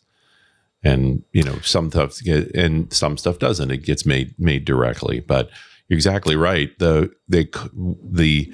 Because you've been building games like they're blockbuster movies, now that we're trying to go to, I wouldn't compare it to Netflix. I'd compare it to Spotify. And you want to pay these are tough tiny amounts of money for the product. The movie one is correct, is the most correct, if that makes sense.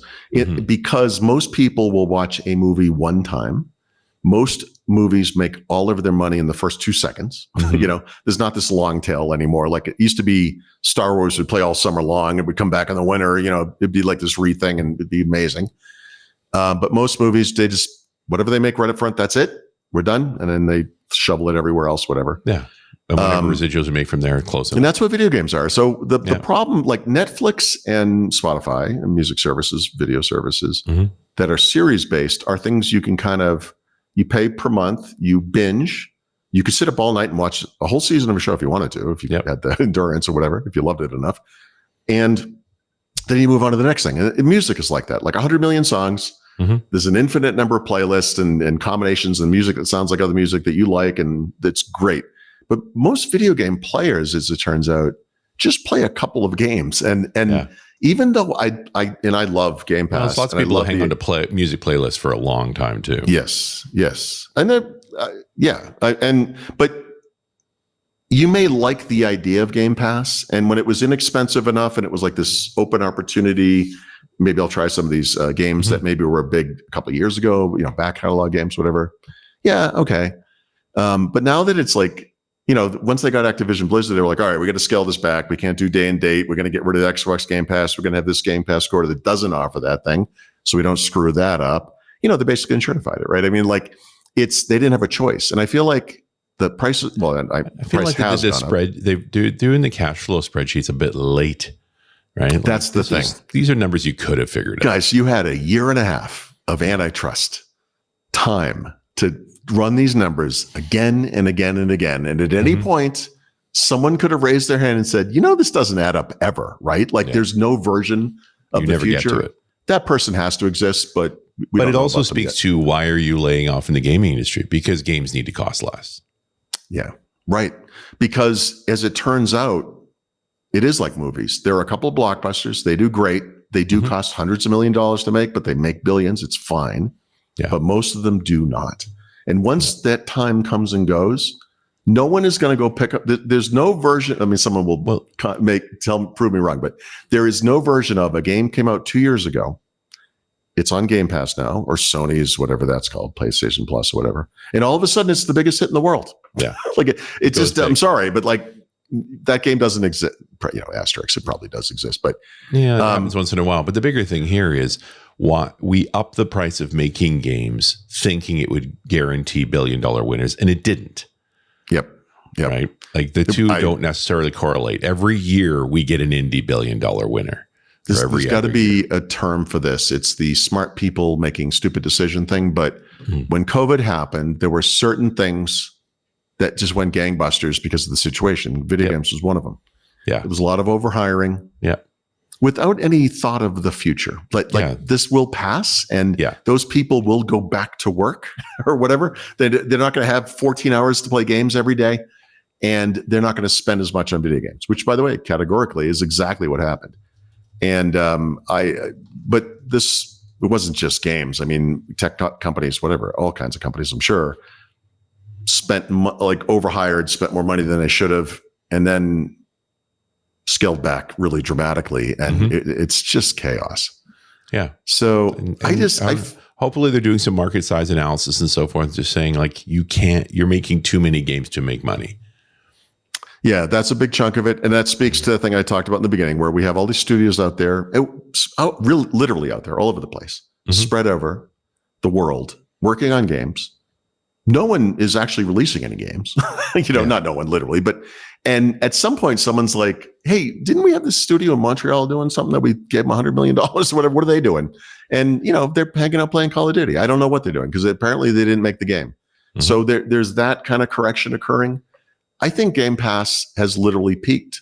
I think we might, through the combination of like making the right decisions for the business, but they're contrary to each other, we might have gotten to a situation where the price of that thing is too expensive per month.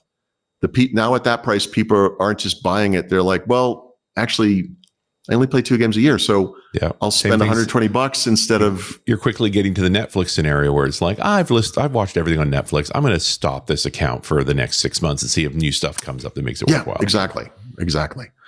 And it's a problem. It's a problem. So I think there's no doubt that this business can be profitable and successful. And Xbox fans do not like to hear this, but there's also no doubt that for that to happen, Microsoft can't make the hardware. They just don't make money on hardware. No, and they never worked. have. And, they never the will. idea that they could convince third parties to make hardware in this scenario is awesome for them. I don't know that the I think it vendors could will be be, happy. I don't know, awesome is a strong term, but it could be good for those companies too, because A, they're better at it. B, there will be more choice and competition. It'll be good for consumers. But Yeah, there's a I strong think there are argument here to companies that say could do it. Microsoft has not been able to figure this out, so do something else. Maybe it will figure out. Yep. So if you get rid of the Xbox hardware as a cost center or whatever, Everything's an Xbox. and now you've got your PC maker partners, whoever making devices, portable desktop, like a console type devices, whatever they're really PCs, really, right? You're licensing the OS to them. Maybe you're giving it away for free. Who cares? But now you have games. What implicit to everything as an Xbox is our games run everywhere, right? Which is the thing that drives Xbox people crazy. The most popular games that Microsoft owns sell on other consoles and devices, and they do really well there. Call of Duty is much bigger on PlayStation than it is on Xbox. So that they become a game publisher. And honestly, come on, this makes sense. It's Microsoft. They make software. They're good at this. They've proven to be pretty good at the subscription thing too, by the way, but we'll see. But I think once you remove that anchor, this business makes sense. Yep. And it's big, like really big. I also think, and you're also admitting here, and they don't know for sure. So they are trying things because what has been happening isn't working. That's right. So when I speculate about the future of Xbox, as we think of it now as a console, as a PC-like device, or literally as a PC, I part of built into that speculation is the thing you just said. It's the we'll see. Part of the we'll see is originally Microsoft was going to come out with their own Xbox branded handheld gaming device alongside third parties. They still want to do that and still maybe will, but now we're going to go to market first with an Asus device, and we're going to see how that does.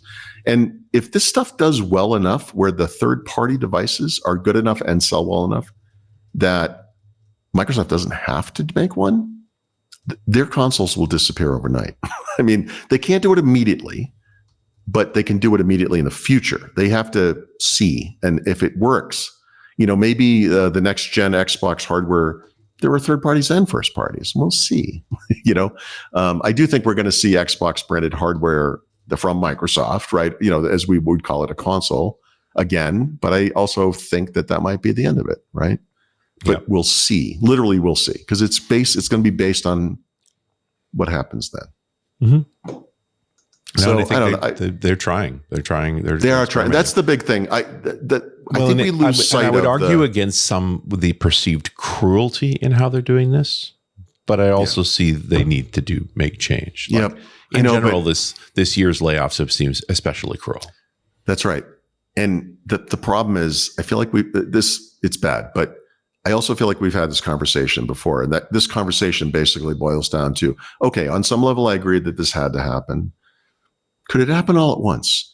Does it have to keep happening every 3 months? Does it have to happen in such ways that you've got a head of HR telling you to use ChatGPT to get in touch with your feelings because you just got laid off? Is there some version of this where you don't come off looking horrible?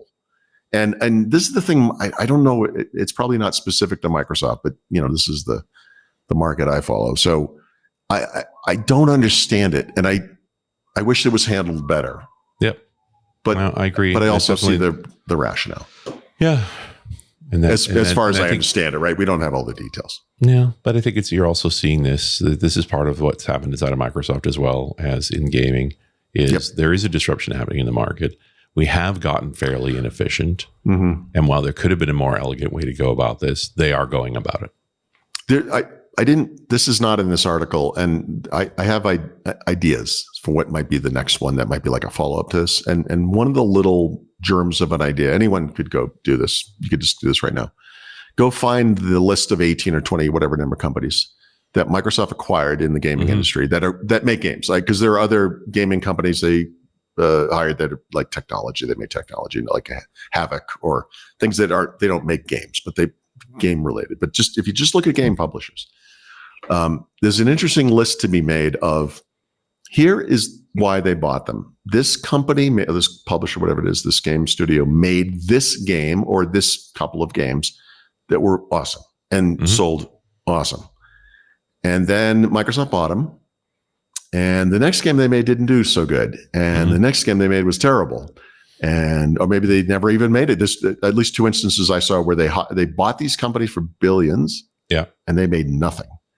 Well, and very likely the key people to making great games inside of that company got paid heavily in the acquisition. And then, of course, right. Even if they didn't There's move another on, weird problem there, right? Yeah. You're so they were successful. buying houses and just like IPOing a company today is really just a cash out. Right. You wreck companies when you acquire them and throw that much money into leadership, or pull them into Microsoft themselves and put them on different jobs. But either way, the state that they were in that made those great games no longer exists. The two biggest takeaways that I got to going and looking at this, because I'm aware of it, obviously, but you kind of forget the extent of it, is it's astonishing how many companies they bought. Yeah. So when people tell me like, they don't even try in gaming, it's like, I don't think you understand. No, they tried really hard. There's another element of this. Like I had a buddy who built a company that made a great game, who then got acquired by Electronic Arts, did his 2-year vest, and in that 2 years made nothing meaningful, then left, started another company, and then made another great game. And got acquired again. Okay. One of the points back then he was talking about, I can't make what I want when I work for a big company. I have to be on my own. Which, speaks to, there's a couple of things we talked about that hit on this. This is the Microsoft can't make money making hardware, but maybe these other companies can. Yes. And also this notion that maybe Xbox, generally speaking, would be better off as a smaller company, meaning as itself, as what I would call Activision Blizzard, without the baggage of Microsoft and having to conform to the bigger corporate strategies that Nadella wants or whatever. I don't know. But yes, I'm sorry, I said earlier there were two big takeaways. One is how much Microsoft has just spent and how much effort, and you don't see it. It's weird because the narrative is so negative, but my God, they've tried everything. Like it's actually rather incredible. They've given up in the broader consumer market to a much greater degree. They have never stopped trying with games. Like it's kind of at least under Phil Spencer, right? It's kind of amazing. And then I forgot the other one. I'm sorry, but I get distracted very easily. But I don't remember. It will come to me at 3:00 in the morning. Anyway, so there's that. I guess I'm just trying to say it's easy to be negative. It's easy to be cynical. A lot of these people are very sensitive as fans. They're just take everything very personally. They're not willing to understand that for the thing they love to succeed and persist, it has to change. There's a lot that goes into that. But when I look at Xbox, if you can get past, the terribleness of what's happening at this moment, honestly, I think they've done what they can do. I don't know. I don't think you can go back and say, if they had just done this then, everything would have been okay. No, I think you're exactly right. And they are, sure, they've dropped the ball on a couple of places. Like there is also the problem of working at scale. Yeah. But it also, there's the other element of this is you don't know what makes a great game. Because if we did know, we'd be more consistent on it. Right. Like in some ways, this is the old programming model where we can afford to make 100 crappy games because then the one winner just makes so much money. Yeah. I mean, that can work. But I think the cost of games factors into why that becomes a little more untenable these days, because now the vast sums you have to throw at a problem become a big problem when you don't hit that one game, when all you did was release 100. Turns out nobody can make 100 games to get the one winner. Right? That's right. That's the reality. So you got to share it around. And then, and again, I'm not going to be flippant about these layoffs, but it's like any of those people could go and start a studio and work at small scale and possibly crank out a hit. And it's not like the market, And it might be the type of thing that would not have ever happened under Microsoft because it is too big and quite possibly too many layers of management, bureaucracy. This is how we used to talk about Electronic Arts. They cannot make games. They can only maintain franchises. I know. Right? They buy games. When you make a hit, EA writes you a big check. You come on board, they move your franchise in and make a bunch of versions of it till nobody cares anymore. Then they let it die. I mean, and they get the next one. If you go back, aside from Donkey.Bass that was co-written by Bill Gates for PC DOS 1.0, there might not be a single major example of an in-house created from scratch game from Microsoft ever. Like, they distributed the game Adventure in the early days, for example. They did not create that. They, things like, Flight Simulator came from another company. Halo was Bungie, obviously. Gears of War they bought from whatever Cliff Bleszinski's Epic. Well, it was Epic. You're coming at this angle now that this is part of the problem, right? Is that the big companies stuck too much money into gaming. Yeah. If I give you $200 million to build a game, by golly, you're going to spend it. Yeah. It's kind of a self-fulfilling prophecy. See, I don't know why anybody need anything more than this. Yeah. This is a perfect game in every way. Yep. This is Donkey.Base. There's nothing like 40 by 25 to just soothe the soul. I love it. What a game. That's all that ever happens is it's the whole game. But again, at the time, wins. The fact that you get the PC of that era, the initial PC, there was nothing going on graphically. The fact that this is even possible is actually, for the hardware, is actually sort of astonishing. I'm sorry. I can't. And BASIC, by the way, right? I mean, yeah. It's Donkey.Bass for a reason. Yep. That's crazy. Okay. Couple of more things real quick. So I just talked about this last week too. Now I feel stupid. Back in June, Microsoft announced and then released Call of Duty World War II, WW2, for Game Pass. They also put it in the Microsoft Store. Apparently when they did that, they really screwed it up, because there was the version that if you're in Game Pass, I guess, you get the latest updates. It's fine. Everything's good. You're not going to have any problems. But if you actually just download it from the store, it's an out-of-date version that is suffering from amazing vulnerabilities that will be immediately exploited by hackers. And actually, Leo, it'd be worth watching the video of this, because it's in the article. It's at the top of the article, I think. That's kind of amazing. It's astonishing. Like, these guys are playing the game. Their computer is taken over by a hacker. They send them harassing messages through Notepad, which is hilarious, by the way. And, put gay porn on their desktop wallpaper. It's good stuff. Yeah, click where it says one gamer tweeted right in the middle. Yeah, he did a screenshot on the tweet. He did a video. Here we go. So you can see the command lines that come up. This is Notepad with the threatening message will come up right here. What? And then he goes to his desktop, and fortunately, he's clipped it in such a way it's oh my god! Yeah, just all you had to do was play the game, and you were immediately exploited. Nice. So actually, this suggests to me that this game was in the same state as XP was when it was first released. The dumb thing is, this problem was patched years ago. So it's just that the version they put on the store does not have the patch. Wow! So they had to pull it. I believe as recently as a week ago, I was like, hey, this thing just came out. It's actually a really good game. You should try out the multiplayer. It's surprisingly good, which is what you're seeing here. Now with free hackers. Sorry about that. Is that a real hack, or, no, that happened. Is somebody just sitting there waiting for somebody to play this old game? They took over his computer. Yeah, they remote controlled his computer. Right. Yep. Yeah, it's what do you call it? Remote code execution. It's probably just some cron job running in a closet somewhere. How often is this game? I don't know. I literally, I haven't played it yet because I downloaded this game today so I could experience this. I'm curious about this. Supposedly, if you don't have Game Pass, you won't see it in the store. So I didn't verify this, but when I see it, I still see it. So if I go into so you paid the extra Xbox for the app, opportunity to write an exploited yeah, of course. game. I mean, it's important that I experience what real people experience. It's funny. I did see this on Game Pass. I'm glad I didn't download it. It's a good game. I don't know. Wow. Yeah. You get interrupted a lot. So if you get it through Game Pass, you're okay. It's only that's my understanding, because it is still there for me, or maybe they've already patched it. But my understanding is it was only the standard downloaded version from the store that was the store. The Game Pass version, I believe, is okay. It's still there, so it must be right. Somebody's got some security pipeline problems for their store. How does this ever get pushed?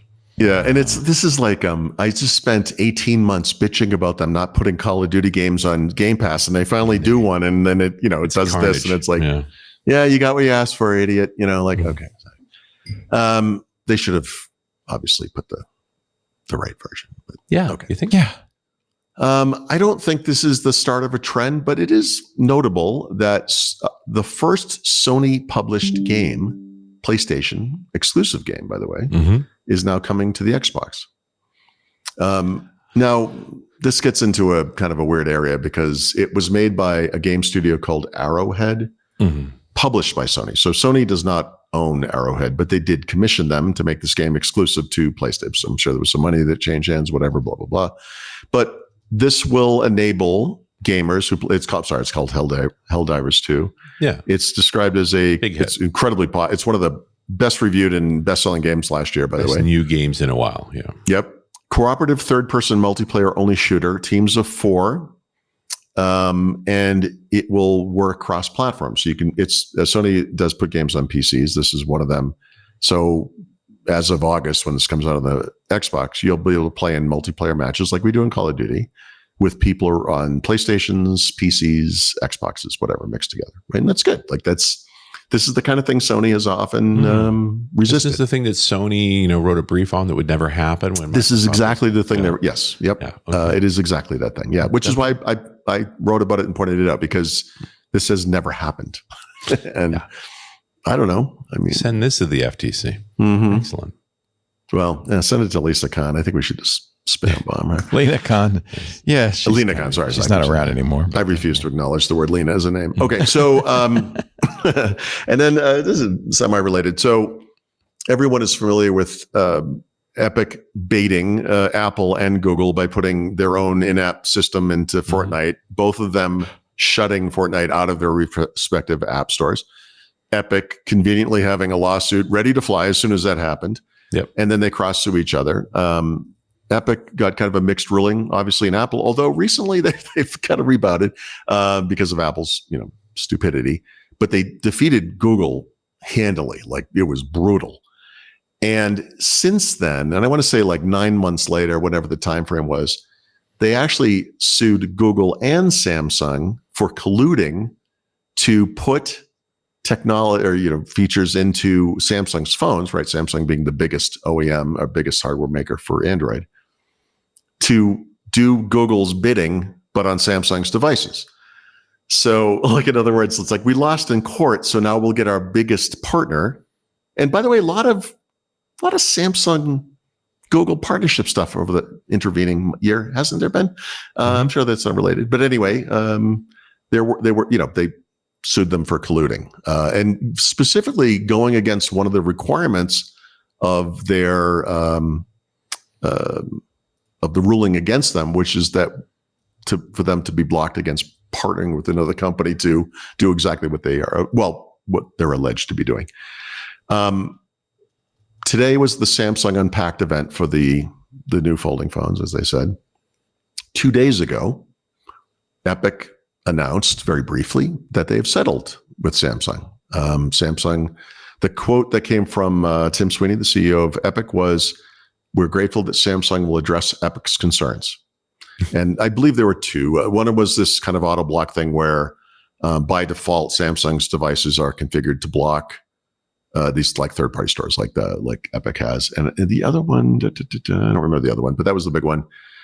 So we don't know. I was thinking we were going to hear something about this at this event today. Maybe even Tim Sweeney would come out on stage like he did at the I almost said Halo at the HoloLens event right back in 2019, I think it was, for HoloLens 2. One of Microsoft's sharpest critics all of a sudden like on stage like, "Oh, they're great now. Like everything's fine. As long as they do what I want, they're great." So I don't believe that happened. I didn't watch the event. Like I said, $2,000. But we'll see what comes out of this. So I'm curious. Did not drop the lawsuit against Google for colluding. However, they still did do that allegedly, right? So, but interesting that they settled. So the case has been thrown out. Yeah. Simple. Hey, let's take a little break, and then I think the back of the book is lurking. Look, It yes. approaches. It Right. approacheth. Standing in the shadows. Doth approach. While we break, I might want to just give a little plug to all the fine folks watching the show and the club today. Hello, club. Club Twit. We started this about 4 years ago during COVID when advertising was scarce, shall we say. And the club has really become a very big part of our revenue. 25% of our operating costs now are paid by our audience, which is ideal. I mean, I think that's what I would love to make it 100%. But here's the way that we do this. If you are a member of the club, $10 a month, $120 a year, there's a 2-week free trial. You don't get any ads. You have ad-free versions of all the shows. You wouldn't even hear this pitch, right? So that's one benefit. You also get access to the very fun Club Twit Discord. It's a great place to chat with our hosts, with other like-minded people, and a lot of special events that go on in the Burke. And go on. You also get access to Burke. A lot of events go on in the club. Coming up Friday, our photo time with Chris Marquardt. We'll be looking at your quirky photos this month. We also have right after our AI user group. We're going to talk a little bit about some of the vibe coding twit apps people did. And then one of the things I'd like to talk about is local models, but there's lots of things we could talk about. We do Home Theater Geeks for you in the club. It's a club-only show. Micah's Crafting Corner. iOS Today is in there. Hands-on Tech. Our book club's coming up in August. Really great book. This is How You Lose the Time War. All in all, I think the club is an extremely wonderful value. You cast your vote for the programming you hear on the network. You support it with your vote, your dollars, and you get some, I think, real benefits. If you're interested, and I hope you all are, please do me a favor. Go to twit.tv/clubtwit and sign up today. We'd love to have you in the club. I'll see you in the Club Twit Discord. Thank you in advance. Now, back to the show and to Paul and the back of the book, your tip of the week, Mr. Thurrott. Tony Redman is the primary author, one of the co-authors of Office 365 for IT pros. We keep recommending this book. The book that never ends. Yeah. And this guy, I love Tony, but he's an inspiration to me on a different level because I also work on these stupid big books and try to make sense of this. And he's so nonchalant about it. And the way he does it, it's, I've talked to him at length now a couple of times about how I could do this better or whatever, but he has a good model. And, this is the Bible for Office /Microsoft 365 admins. And the new edition is out. He's offering a $10 discount for Windows Weekly fans. The address to get, this is kind of a tough thing to say. Maybe we could throw it on screen somehow, but it's, I could put it on screen. Okay. Yeah. It's a long URL. We'll also put it in the show notes. Yeah, okay. There you go. But you look at that list of names, half those folks are run as radio guests. This is it's experts. It's a who's who of everyone in that community, of note, like that knows what they're talking about exactly. So it's neat. Yeah, unlike me, it's just me with a pole out in the ocean by myself. So yeah. Anyway, it's a fantastic book and strongly recommended. I am working at getting it into the captions as quickly as my little fingers can type. Okay. I did this one with a heavy heart. Oh no. But my app pick this week is Microsoft Edge. Oh. Hold on. Paul. What? Hold on. What? Hold on. Paul? This is one of those I'm okay, you're okay kind of moments.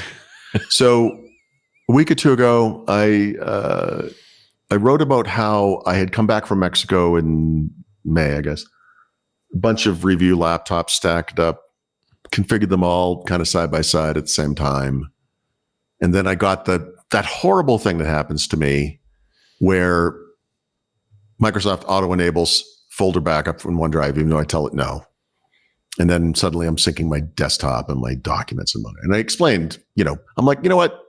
I in my knee-jerk brain, I feel like this is bad. I don't like it. I know I have reasons for this, but I don't really remember them because I just don't do it. maybe I'll just live with this for a little while. So I did, and it was terrible, and I hated myself for it. And I do not. And I wrote we talked about it, and I wrote an article about it. But there's a little asterisk to this, because a big part of that default experience in Windows 11 is tied to Microsoft Edge, right?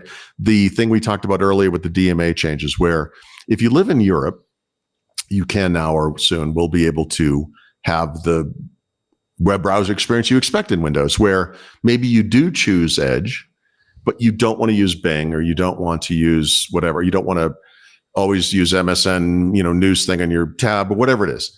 And you change that configuration and they never harass you again, right?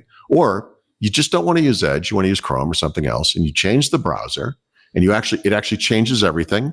And you click on a search link in Start, or you click on a story in Widgets, and it actually opens in your browser like normal.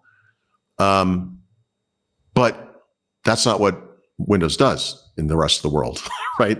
So I was like, well, okay, is it possible to use Microsoft Edge in such a way that it doesn't violate your privacy all over the place and is a good experience? And the truth is, like, not just because of the stuff I mentioned earlier with the responsive stuff they're working on, but for all kinds of reasons. Like, Edge is actually, if you overlook the crap, is a really good browser, right? Like, it has all kinds of reasons to like it. I will say, from my perspective, when people talk about things like the best camera is the one you have in your pocket, the best app is the one you don't have to install. It's already there. Right. And like, it's there. It's the same engine as Chrome. It should just work everywhere. It should have this, it should be the same, right? But it is Edge. And so, like, how do you fix these problems? And actually, you can pretty much fix, I would say, almost all the problems. Obviously, you have to install the right extensions to prevent it from tracking you. Privacy Badger, AdBlock Plus solve this problem nicely. The EFF has a website called Cover Your Tracks that will tell you whether you are protected from your own browser. Use it. Strongly recommend that. There's settings that you should change, etc. There are things that Edge does when you first set it up. There are 3 choices you get. If you agree to any of those, they're bad, all of them. You can reverse that. Third-party password manager, that's something we've been talking about a lot. Search engine, change it. You can change it from Bing, which I don't think many people like, to whatever you want to use. It will harass you, though, right? It will literally, at some point, you'll reboot or something, or run Edge, or we'll run an update, and we'll say, hey, you should use their desired configuration. We'll make Bing the default search. Everything will be great. And it will never stop doing that. It will never agree to you that you don't want that. It will just keep asking you. So there's a couple of things you can do to fix that. The easiest one is the thing I mentioned earlier. Get WinToys from the store. It's free. Enable the Digital Markets Act option. Reboot, and it will stop asking. At least for some period of time. There is some worry I have that it will. Some update will come that will reset eventually, right? So this is why I keep talking about the need for an app that I may write that monitors those things and says, hey, boop. Hey, they just changed that. Remember the thing you were looking at? Yeah, they changed it. I do want to know that, but whatever. It's something you can just re-enable. It will work. I would read the article. I would go through the article for all the stuff. If you do not want to use Edge, the browser configuration thing where you set your own default, the DMA thing I just mentioned. If you don't want to have it launch Edge when you click on like a story in Widgets, there's a tool called MS Edge Direct that you can get. That will prevent that kind of stuff, right? It will use your browser. You can just use that, right? So there are utilities. You can prevent Edge from running at startup. A lot of people probably don't know this, but Edge runs every time you boot Windows, unless you tell it not to, right? So you can disable that kind of thing. If you do live in EU, or you do this Digital Markets Act option, you could uninstall it. Let's get rid of it. So you can do that. But honestly, I think if you take the steps to go through all the configuration changes, you have some of which, by the way, do not sync to new computers. Like, you have to kind of do it again as you move on to other computers. Yeah, I mean, I think this to me is less dicey than using a local account. And I think for this audience, a lot of people I don't see the problem with using a local account. Okay. Well, I don't think there's a problem using Edge, but you have to configure it correctly. And then you'll be okay. Not the defaults. Do not accept the default. Does it store its settings in the registry, or is it a separate? You're really cool. Well, if there were just simply a reg edit kind of thing. You could yeah. So most features probably you could write a script that would just do those things. In fact, I guess you could apply them even at every boot. But the problem with Edge, which is the problem with Office, which is the problem with Windows, is that each of them has a settings sync capability that is so woefully underutilized and underdocumented that I'll just make something up. Like, let's say there are 100 features in Edge. It's probably closer to a million, but whatever it is. And you configure 5 of them. Half of those things will not sync. And there's no way to know. Like, you just have to try it and see what happens. So it will bring forward some of your settings. And this is true of Office and Windows, right? When you go to a different device, but not all of them. And this is the problem. It's a problem for me, especially because I use so many different computers. It's like, you almost need like a checklist to make sure you get them all because, that's how they get you. You'll miss one and whatever. But, like I said, slightly uncomfortable about this, but the truth is I've heard from, like, Richard uses Edge, right? You use Edge. So I've heard from enough smart people. I've heard from readers who are like, I use Edge. I mean, it's like, I hear you on the complaints, but I mean, Chrome is bad. And way more people use Chrome. I just use a lot of different browsers. Depends on the machine. And by the way, I do too. But I have to say, like, I like it when something happens that's so right in Windows that you don't have to install something else. So, for example, like Clipchamp is so good for my needs for video editing. I don't even have to think about it. Yeah, I just use the thing that like there are some tools in Windows that are actually that good, or at least good enough. Yeah, I would say, all right, there you go. This one is, with the right configuration, is not problematic. Without the right configuration, extremely problematic. Like, no, it really is. Like, this is a nexus of the enshirtification that occurs in Windows 11. Like, it's a big chunk of it, which is why it's part of that DMA thing, because the regulators in the EU looked at this thing and said, no. Which is, any reasonable person would say the same thing. Windows 11 especially, when they got rid of the default web browser interface in the original shipping version of Windows 11. Like, they've since brought it back, but it's still half. Like, if you say, I want this as my default browser, it will change 3 or 4 protocols and file types over to that new browser. But it doesn't change everything over, and it doesn't do anything about those deep OS links like from search or widgets. So there are tools that will help us get around that. And so, Leo asked, well, this is interesting. WinToys and the MS Edge. There's a bunch of configuration settings in app data that are just they're hitting the those are the ones that are that's how they do those things. Yeah. There's also programmatic stuff in Windows 11 that's will help with AI later on, where you can programmatically change settings for things from an app, and that's actually really cool. Now, I don't know where Edge is in that world. I'm not sure how many or if any features are like that, but you could write a utility just for Edge that, well, people have, right? That, give you a list of, I don't want, like, they could be like a privacy section, just turn everything off so I don't get tracked and whatever. It's possible. I feel like I'm qualifying this a little too much. Everyone listening to the show is smart enough to do this and do it right.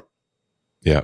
I would be nervous about my wife using Edge without, meaning a normal person. I mean, like my brother or, whoever, like some person that's just not technical, but is smart, but maybe doesn't know what's going on behind the scenes here. And they use dark patterns. The language suggests that this is the right thing for you to do. And it is, if you're Microsoft, And if you go to the EFF site for the eval link, you'll get there. Yep. Yeah, look at what it looks like on like a default install of Edge. It's ugly. It doesn't quite laugh out loud, but it's like, ooh, this is not good. It's like, you are not protected at all. Yeah. This thing is tracking you internally. Like, what are you doing? It's wide open. Like, Microsoft is, Google does the same thing. It makes money. Okay. Oh, I'm sorry. I think I had one little addition. Yeah, Amiga Forever. Just real quick. Nostalgia wise, Amiga Forever and C64 Forever are these software packages that have all the emulators for all those devices and built-in games and apps and the whole thing. It's frankly, it's kind of amazing. The latest versions have just come out. They're reasonably, if you love this kind of stuff, if you're nostalgic for this, definitely take a look at these things. They're kind of moving it toward like the mobile world where they're starting to do touch controls and stuff. So if you're using it on a device that has touch, you can interact with these screens and stuff from the 1980s or whatever with your fingers, which is crazy. But I do have a deep affiliation with the Amiga especially. But the Commodore 64 is my first, I'm going to call it real computer. I thought of you when I saw this story. I thought, oh, yeah, Paul B. There's still a part of me. It's like, oh, can I run an Amiga now? Or some Linux thing that looked like Amiga, or maybe, I don't know, maybe. It's like running donkey.bass.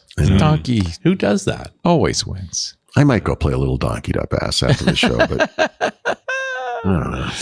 All right. Good job, Paul Thurrott. You are in the middle of the back of the book. Yep. And don't let it slam you on the keister on the way out, as they say. Nice. But we're going to get to whiskey and more in just a little bit. You're watching Windows Weekly with Paul Thurrott and Richard Campbell. We're so glad you are. All right, Richard, you're on. Run as radio. Brought back Louisa Fries for this week. She writes an epic blog. It's absolutely worth your reading if you care about power apps and that whole space. She's got a little punk streak to her. She's very saucy in her writing. And one of the ones posts that she wrote, I just pinged her and said, we need to make this a show. And it was about growing power apps up, like making them into real software. Now, Power Apps is this tool inside of the Azure Wonderland that makes it easy for what they call makers or just, not domain experts to do automation and to ultimately can build some pretty cool apps. The problem is that they are a domain expert, so they're not programmers. So they focus. This is a very low code or no code situation you're working in. It makes for versatile software. It'll work on a phone, work on a tablet, work on a PC, can tie back to SharePoint data and other state data sources, that kind of thing. And that's fine for you. But as soon as your coworkers are using it, or as soon as another team wants to take it on, there's some trouble. And this is where the administrators kind of have to jump in with some governance. And so Louisa sort of runs down this, okay, what do you got to do to actually turn this into an app that has a proper set of requirements and some documentation and a testing workflow and a deployment workflow and the security context set correctly and that kind of stuff. So it's just, all right, this is the checklist to go down to take a piece of software and take it on. And just to, we also talked about this from a celebratory point of view. It's like, congratulations, you wrote a piece of software with these tools that is now important to the organization. And now it needs to be cared for properly. So yeah, that was the key to the whole thing. There you go. Great conversation with Louisa, as usual. Nice. She's a ton of fun to chat with. Sure, there are other podcasts about Microsoft you could listen to, but ask yourself this, baby. How many have the brown liquor segment? Presented by Sir Richard Campbell. That's right. There's only one. Windows Weekly. This has become a thing, hasn't it? Yes, I love it. Thank you, Joe. I popped down. It was July 4th recently. Maybe you noticed. And it's fun for a Canadian to come down and experience the madness. It's July 4th, especially in a rural area. Because where did you go? Sounds like I went to Snohomish. Snohomish. Yeah. Snohomish is the county north of King County, where Seattle and Redmond and all those places are. And largely a rural area. And I was staying with a friend and who's got a property amongst all the hobby and horse farms. And we were in the kind of area where they make their own fireworks. Oh, yeah. So the explosions are pretty much continuous though, for that day, go till the wee hours of the morning. They literally had to sedate their dog. It was that distressing. And it was an opportunity to drink some bourbon. And in fact, I did. And this is I was introduced to the Bolster Road Maple Rye Whiskey, which is made by J.P. Trodden, which is based in Snohomish. Although it's one of the new style distilleries, it was using the new tax code. A fellow by the name of Mark Neesham, who comes from the restaurant biz, decided he was ready for a new career in the early 2000s and set up JP Trodden in Woodinville back in 2010. He named it for his grandfather, JP Trodden, who was in the private mail delivery business back in the day. There, and in fact, these still exist today. The U.S. Postal Service had routes that you could contract out, typically these rural postal routes. And J.P. Trodden had what they call the star route. Star route is a general term for these rural postal routes where they have stars instead of the zip code. And an area known as Okanagan Hills, which is actually central northern Washington, crossing into British Columbia. And his grandfather worked in the 30s during Prohibition and was known on occasion to be over on the wet side, as they said, and then came back with you guys things. Didn't have Prohibition in Canada? Nope. Only the Americans are crazy enough to do that.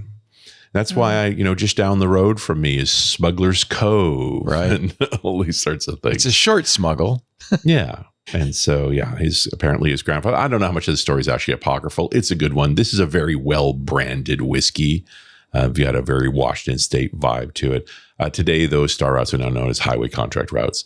And interesting enough, very likely the road that J.P. Trodden went down was what they now call the 97 Highway. It's called the 97 Highway both in Washington State and in British Columbia, just to make it contiguous. And it does run through the wine region we call the Okanagan. Okanagan.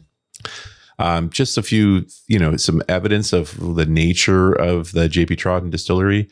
So Mark sets up this thing in 2010. He does not make any vodka or gin. He decides to only make bourbon. So clearly he had money because it takes a few years before you actually get a bourbon.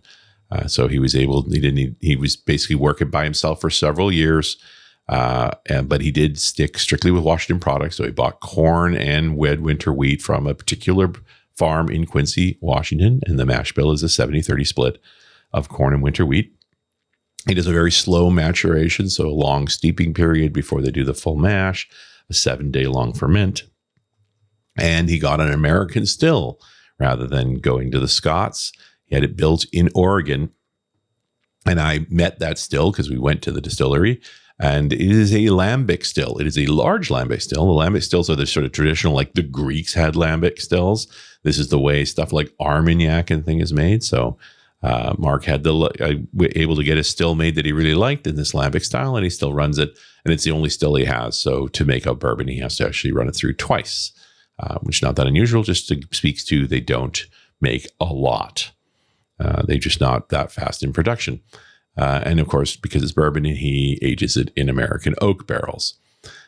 So, nobody pays much attention to a one-man band trying to make whiskey, but within 5 years, he wins double gold at the San Francisco World Spirits for a small batch, which is impressive. And at that point, of course, the sales just hockey stick upwards. He starts positioning his whiskey in a bunch of nice restaurants because he used to be in the restaurant business. He knows what he's doing. And by 2020, needs a larger facility. So now he moves out of King County, which has very high taxes, into Snohomish, just to the north there, in a little town called Maltby, right by the big flour wholesaler is where it was. It's in a very industrial area. He's still using the same stills, but he's got a lot more processing and storage area, and also an awesome tasting room. And you can take a tour. And they have a membership program. It's $400 a year, but you get these special events. You get a certain number of free drinks. And my friend was there, so we tried everything. Of course you do. And he's kind of gone, see if you've recognized these names. So his base product, the one that won that small batch edition, which is at 45% alcohol, is now called the Black Label.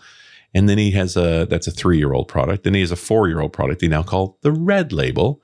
And he also makes a 4-year-old product at cast strength called the Green Label. And then a 6-year called the Blue Label. And I like these bottles. They look kind of old fashioned. Very straightforward. Yeah. But the one we tried was the maple rye whiskey, and it's different because it is only 50% of the small batch, the Black Label, and 50% of a rye whiskey made for the purpose. Huh. And then he combines the two together, and it spends a year in a maple syrup barrel.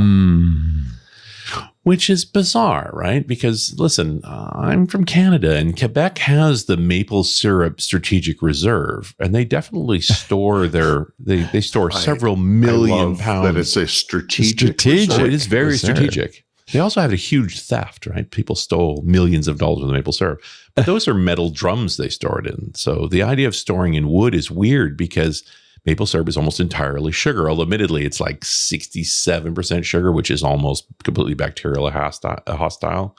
But you have to be careful with syrup. If it can go bad, you can have bacterial growth and stuff on it.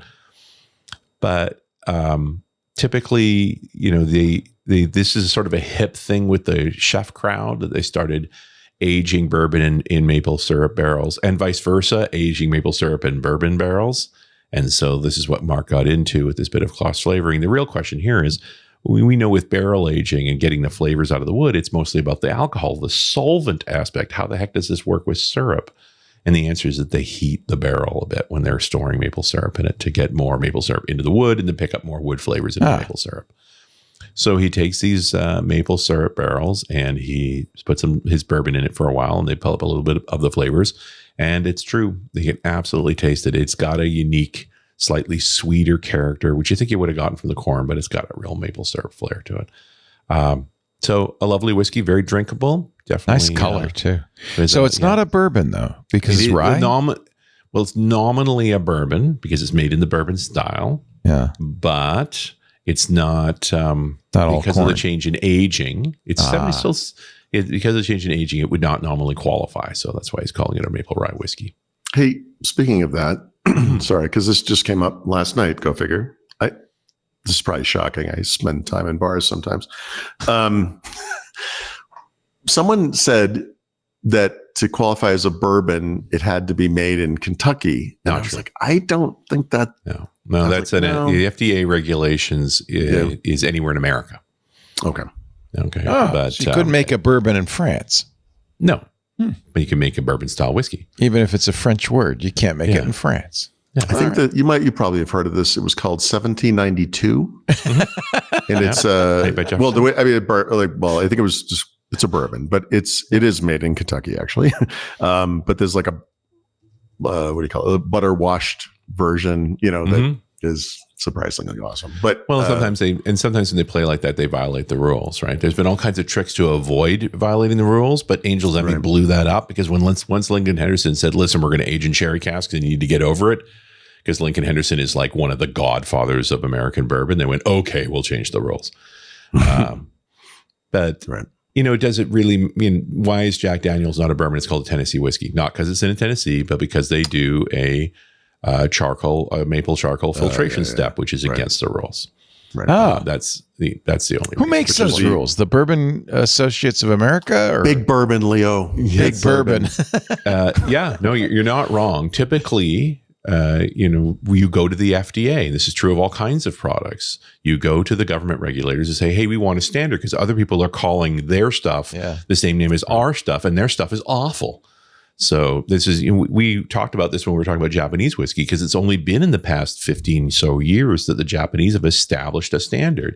And it's because when there was only Nikkei and Yamazaki, everything was fine. But now that there's another 30 something distilleries in Japan, they decided they needed a standard. And it tends to be written by the incumbents. Yeah. Because they kind of know what they're doing. We know what bourbon is because we make it. That's right. And so, the joke, of course, is that even the great bourbon makers are saying our rules are too strict and we should tinker with them a bit. So that's fine. The Scots do the same thing with barley only, but any kind of barrel, right? They go all over the map with barrels. The Irish go, put whatever you want in, like they're groovy. Just make it in Ireland. And the same thing's happening here with bourbon. So JP Troughton does definitely make a bourbon. They follow the traditional rules for their black label and the other color labels, very much like Green Spot or very much like Johnny Walker. They're using the same colors, which is funny. Their most expensive version is called blue. But this maple is off the side of that a little bit at 45%. It's interesting. It couldn't get any details on exactly where it's getting his rye from. I wouldn't be surprised if it came from Alberta. Alberta Distillers, so she talked about last week, just because they're the guys who make 100% rye. Yeah. It's $60 a bottle. It is only sold directly. There's relatively few stores carry. Can't find it at Total Wine or anything like that. They will do delivery, but only to certain states that allow it. That includes Arizona and California, Idaho, Nevada, New Mexico, and Oregon. I can assure you it does not include Pennsylvania. No. It does not include Pennsylvania. And in Montana, only in Missoula for some reason. That's amazing. That's hysterical. Yeah, it's very funny. Yeah. And oddly enough, going to be in Missoula in August. So there you go. That's great. But the other thing is, after they make the bourbon with those syrup barrels, they refill it with syrup and they sell that syrup. Oh, bourbon maple syrup. Now we're talking. Syrup. So it's like back and forth, barrels being used everywhere. Yep. Why waste a good You have barrel? like a low buzz at breakfast. It's Nice. They do make a note on the maple syrup to say there is no alcohol in this. Yeah. I've seen bourbon aged maple syrup. I've seen all kinds of interesting maple syrup. Yeah, these people are playing around.